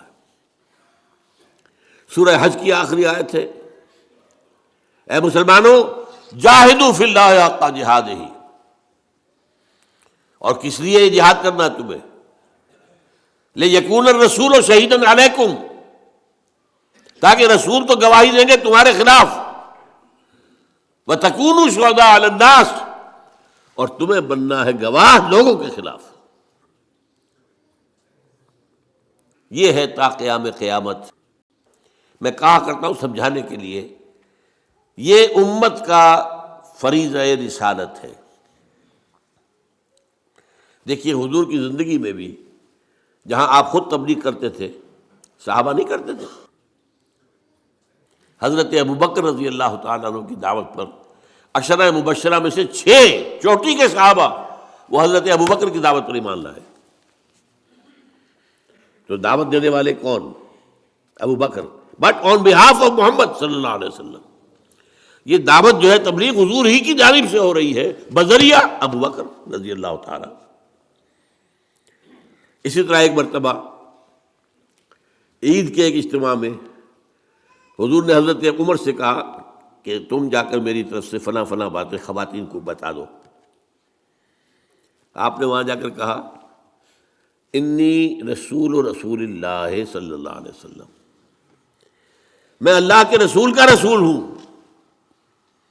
یہاں پیغامبر کے معنی میں آیا، حضور کا پیغام پہنچانے آیا ہوں. انی رسول اللہ ہے. یہی لفظ حضور نے استعمال کیا معاذ بن جبل کے لیے رضی اللہ تعالیٰ عنہ، جب انہیں یمن کا گورنر بنا کر بھیج رہے تھے۔ وہ پوچھا کیا کرو گے، کوئی معاملہ پیش آئے کیسے طے کرو گے؟ کہا کہ میں پہلے قرآن میں دیکھوں گا، اگر قرآن میں وہ بات نہ ملے تو پھر میں آپ کی سنت اور حدیث میں دیکھوں گا، وہاں بھی نہ ملے تو کیا کروں، ثم اجتہد، پھر میں کوشش کروں گا اپنی سی کہ صحیح رائے تک پہنچ جاؤں، اجتہاد کروں گا۔ تو آپ نے پیٹھ تھپکی اور کہا اس اللہ کا شکر ہے کہ جس نے اللہ کے رسول کو صحیح بات تک پہنچا دیا۔ یعنی صحیح راستہ یہ پہلے قرآن دیکھو پھر حدیث دیکھو، دونوں میں نہ ہو تو پھر اجتہاد کرو۔ تو یہ کام جو ہے اب امت بحیثیت مجموعی اب رسالت کے اس سلسلے میں لنک کر دی گئی ہے۔ لِيَكُونَ الرَّسُولُ شَهِيدًا عَلَيْكُمْ وَتَكُونُوا شُهَدَاءَ عَلَى النَّاسِ، یہ تو سورہ حج کے اندر آیا ہے، اور سورہ بقرہ کے اندر کیا آیت آئی ہے؟ جب قبلہ بدلا ہے، رخ بدل دیا، مکے سے مدینے آ کر پہلے آپ نے 17 مہینے بیت المقدس کی طرف رخ کر کے نماز پڑھی ہے، پھر اللہ کا حکم آیا ہے اور قبلہ تبدیل ہوا۔ یہ بڑا ایک اہم واقعہ تھا جس پر بہت چہبے گوئی بھی ہوئی، لوگوں نے مذاق بھی اڑائے، اچھے عجیب یہ رسول ہے، نبی ہے جن کا قبلہ ہی معین نہیں ہے، پہلے شمال تھا اب جنوب ہو گیا۔ خیر وہ ایک علیحدہ مسئلہ ہے، میں نے تفصیل سے بحث کی ہے، جو میرا منتخب نصاب کا درس نمبر 2 ہے آیا بر، اس کے تمہید کے طور پر میں نے اس مسئلے پر پوری گفتگو کی۔ خیر تو وہاں کیا ہوا، اس وقت جب یہ بات سامنے آئی کہ یہ لوگوں نے کہا کہ یہ کیا کہ سَيَقُولُ السُّفَهَاءُ مِنَ النَّاسِ مَا وَلَّاهُمْ عَنْ قِبْلَتِهِمُ الَّتِي كَانُوا عَلَيْهَا قُلْ لِلَّهِ الْمَشْرِقُ وَالْمَغْرِبُ، وہاں فرمایا وَكَذَلِكَ جَعَلْنَاكُمْ أُمَّةً وَسَطًا لِتَكُونُوا شُهَدَاءَ عَلَى النَّاسِ وَيَكُونَ الرَّسُولُ عَلَيْكُمْ شَهِيدًا۔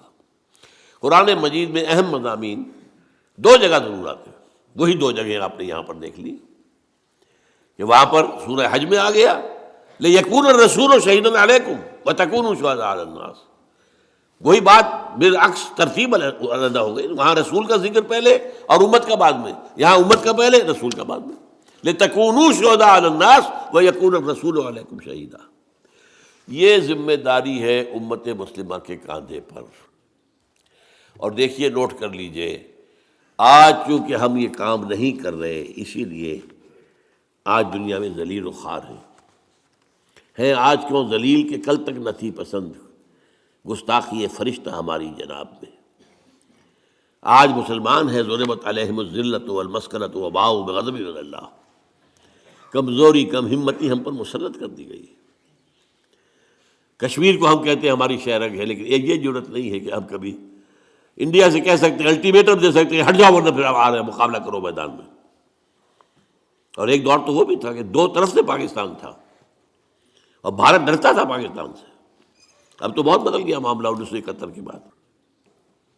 یہ ہماری ذلت، 30-40 کروڑ عرب اور ان کے خنجر پیوست کیا گیا ان کے سینے میں اسرائیل کا، اور بولتے بھی نہیں، کوئی بولتا بھی نہیں، بات بھی نہیں کرتا۔ جو کچھ ہو رہا ہے، جو ظلم ہو رہے ہیں جو وہاں کے فلسطینیوں پر، کس کو نہیں معلوم؟ اور آج پوری دنیا میں ذرا سوچئے، کبھی خون کہیں بہتا ہے تو مسلمان کا ہو گیا مانند آب ارزاں مسلمان کا لہو، وہ چاہے صومالیہ تھا، وہ چچنیا تھا، کوسوو تھا، بوسنیا تھا اور فلپائنز تھا، یہاں تو ہو ہی رہا تھا فلسطین اور کشمیر 60 سال سے، اور اب جو ہوا ہے 8 سال سے، جو افغانستان میں ہوا، جو عراق میں ہوا، اب جو ہو رہا ہے ہمارے، یہ ان کی جنگ ہے جو ہم لڑ رہے ہیں، ہم پر مسلط کر دی گئی ہے۔ اور سب سے بڑی کامیابی امریکہ کی یہ ہے کہ اس نے ہمیں یہ باور کرا دیا ہمارے عام لوگوں کو کہ یہ ہماری جنگ ہے۔ لا حول ولا قوت الا باللہ۔ اندھا ہوگا کوئی شخص جو کہے گا کہ یہ ہماری جنگ ہے۔ ہماری جنگ تھی تو کہاں تھی پہلے؟ یہ افغانستان پر حملے سے پہلے امریکہ کی کہاں تھی یہ جنگ؟ اگر ہماری جنگ تھی تو ہم مدد مانگتے نا امریکہ سے، انہوں نے مدد مانگی تھی۔ یو آر ود اس اور اگینسٹ اس، بھائی کروسیڈ وہ شروع کر رہے تھے اور اس کا ثبوت موجود ہے۔ نکلنے والا فلاڈلفیا سے ایک رسالہ موجود ہے، ٹرمپٹ، دی فلاڈلفیا ٹرمپٹ، اس کے 1 مہینے پہلے کا جو شمارہ ہے 9/11 جو ہے وہ سن 2001 میں ہوا ہے، ستمبر میں۔ اگست کے شمارے میں اس کا جو ایڈیٹر ہے یہ وہی ہے جو ایونجلسٹ ہیں، نیو کانز ہیں، یہ یہودیوں سے بڑھ کر پیروکار اور سپورٹرز. ان کے الفاظ میں نے بہت عام کیے ہیں. 2 کتابچے میرے ہیں جن کی پشت کے اوپر یہ عبارت اور تصویر میں نے پوری دے رکھی ہے، اور اندر اس کے جو ہے اس کا بیک گراؤنڈ الفاظ سنیے. Many people think that crusades are a matter of the past, over forever, but they are wrong. Preparations are being made. August 2001 جو لکھا گیا ہوگا جولائی 2001 میں. Preparations are being made for the last crusade, which will be the bloodiest of all. جتنی پہلی ہوئی ہے 250 برس تک جاری رہی تھی صلیبی جنگ. 10 دورے آئے اس میں، ایک آیا دوسرا گیا، پھر آیا دوسرا آیا، کبھی ادھر کبھی ادھر. آپ کو معلوم ہے کہ کتنے طویل عرصے تک 88 برس تک یہ بیت المقدس پر قبضہ رہا یہودیوں کا. پھر لیا اس کو واپس صلاح الدین ایوبی نے، پھر تھوڑے عرصے کے بعد دوبارہ عیسائیوں نے لیا. یہ تو لمبی جنگ تھی 250 برس کی. لیکن اس 250 برس میں بھی اتنے آدمی نہیں مرے ہوں گے جتنے آج تک مر چکے ہیں افغانستان میں اور عراق میں خاص طور پر. یہ سب کیوں ہو رہا ہے؟ یہ اس لیے ہو رہا ہے کہ اللہ کے عذاب میں ہے. شہادت الناس کا تقاضا تھا کہ ہم دنیا میں اللہ کا دین قائم کر کے دکھاتے دنیا کو اور دعوت دیتے، come and see with your own eyes this is the دین of Allah. Come and see. اب تو کیا ہے، لوگ ہم سے کہتے ہیں اسلام کہاں ہے؟ وہ تو کتابوں میں لکھا ہوا ہے، کہیں ہے تو نہیں. ہاں مذہب ہے، نماز ہے، روزہ ہے، حج ہے، زکوٰۃ ہے، اس سے کسی کو کوئی تکلیف نہیں ہوتی.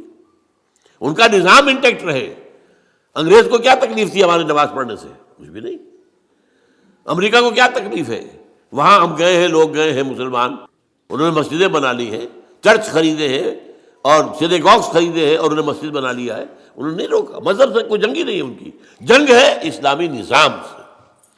خلافت، سیاسی نظام، معاشی نظام، سماجی نظام، تہذیبی نظام اسلام کا، وہ کسی صورت قابل قبول نہیں. آج وہ ہمارے اپنے اندر نہیں ہے. پوری دنیا میں سیکولرزم ہے، پوری دنیا میں بینکنگ ہے اور سود کی بنیاد پر سارا کاروبار چل رہا ہے. اور جو کچھ بے حیائی وغیرہ کا معاملہ ابھی ہمارے ہاں عالم اسلام میں کچھ کم تھا، جو تیزی کے ساتھ اب جو بڑھ رہا ہے معاملہ، معلوم ہوتا ہے کہ وہ کمی بھی ہم جلدی پوری کر دیں گے. یہ تو ہے تاریک اسپیکٹ. اور روشن یہ ہے کہ صحیح احادیث حضور کی موجود ہے. اس دنیا کے خاتمے سے قبل پورے روئے ارضی پر اللہ کا دین غالب آ کر رہے گا، جیسے کہ حضور نے اپنے دست مبارک سے غالب کیا تھا آج سے 1400 برس قبل. ہوگا. اور اشارے بھی ہیں، عرب سے کسی مشرقی ملک کی طرف جو ہے اشارے ہیں. ہمارا کام یہ ہے کہ ہم اس کے لیے اپنا تن من دھن لگا دیں کہ ہمیں یہ کام کرنا ہے، ہر حال میں کرنا ہے. اللہ کے دین کو غالب کر کے اس کی ایک عملی شکل دنیا کو دکھانی ہے، تاکہ ہم شہادت علی الناس کا جو فریضہ حضور کے انتقال کے بعد اب ہم پر بحیثیت مجموعی آ گیا ہے اس کا حق ادا کر سکیں. اقول قولی ھذا واستغفر اللہ لی ولکم ولسائر المسلمین والمسلمات.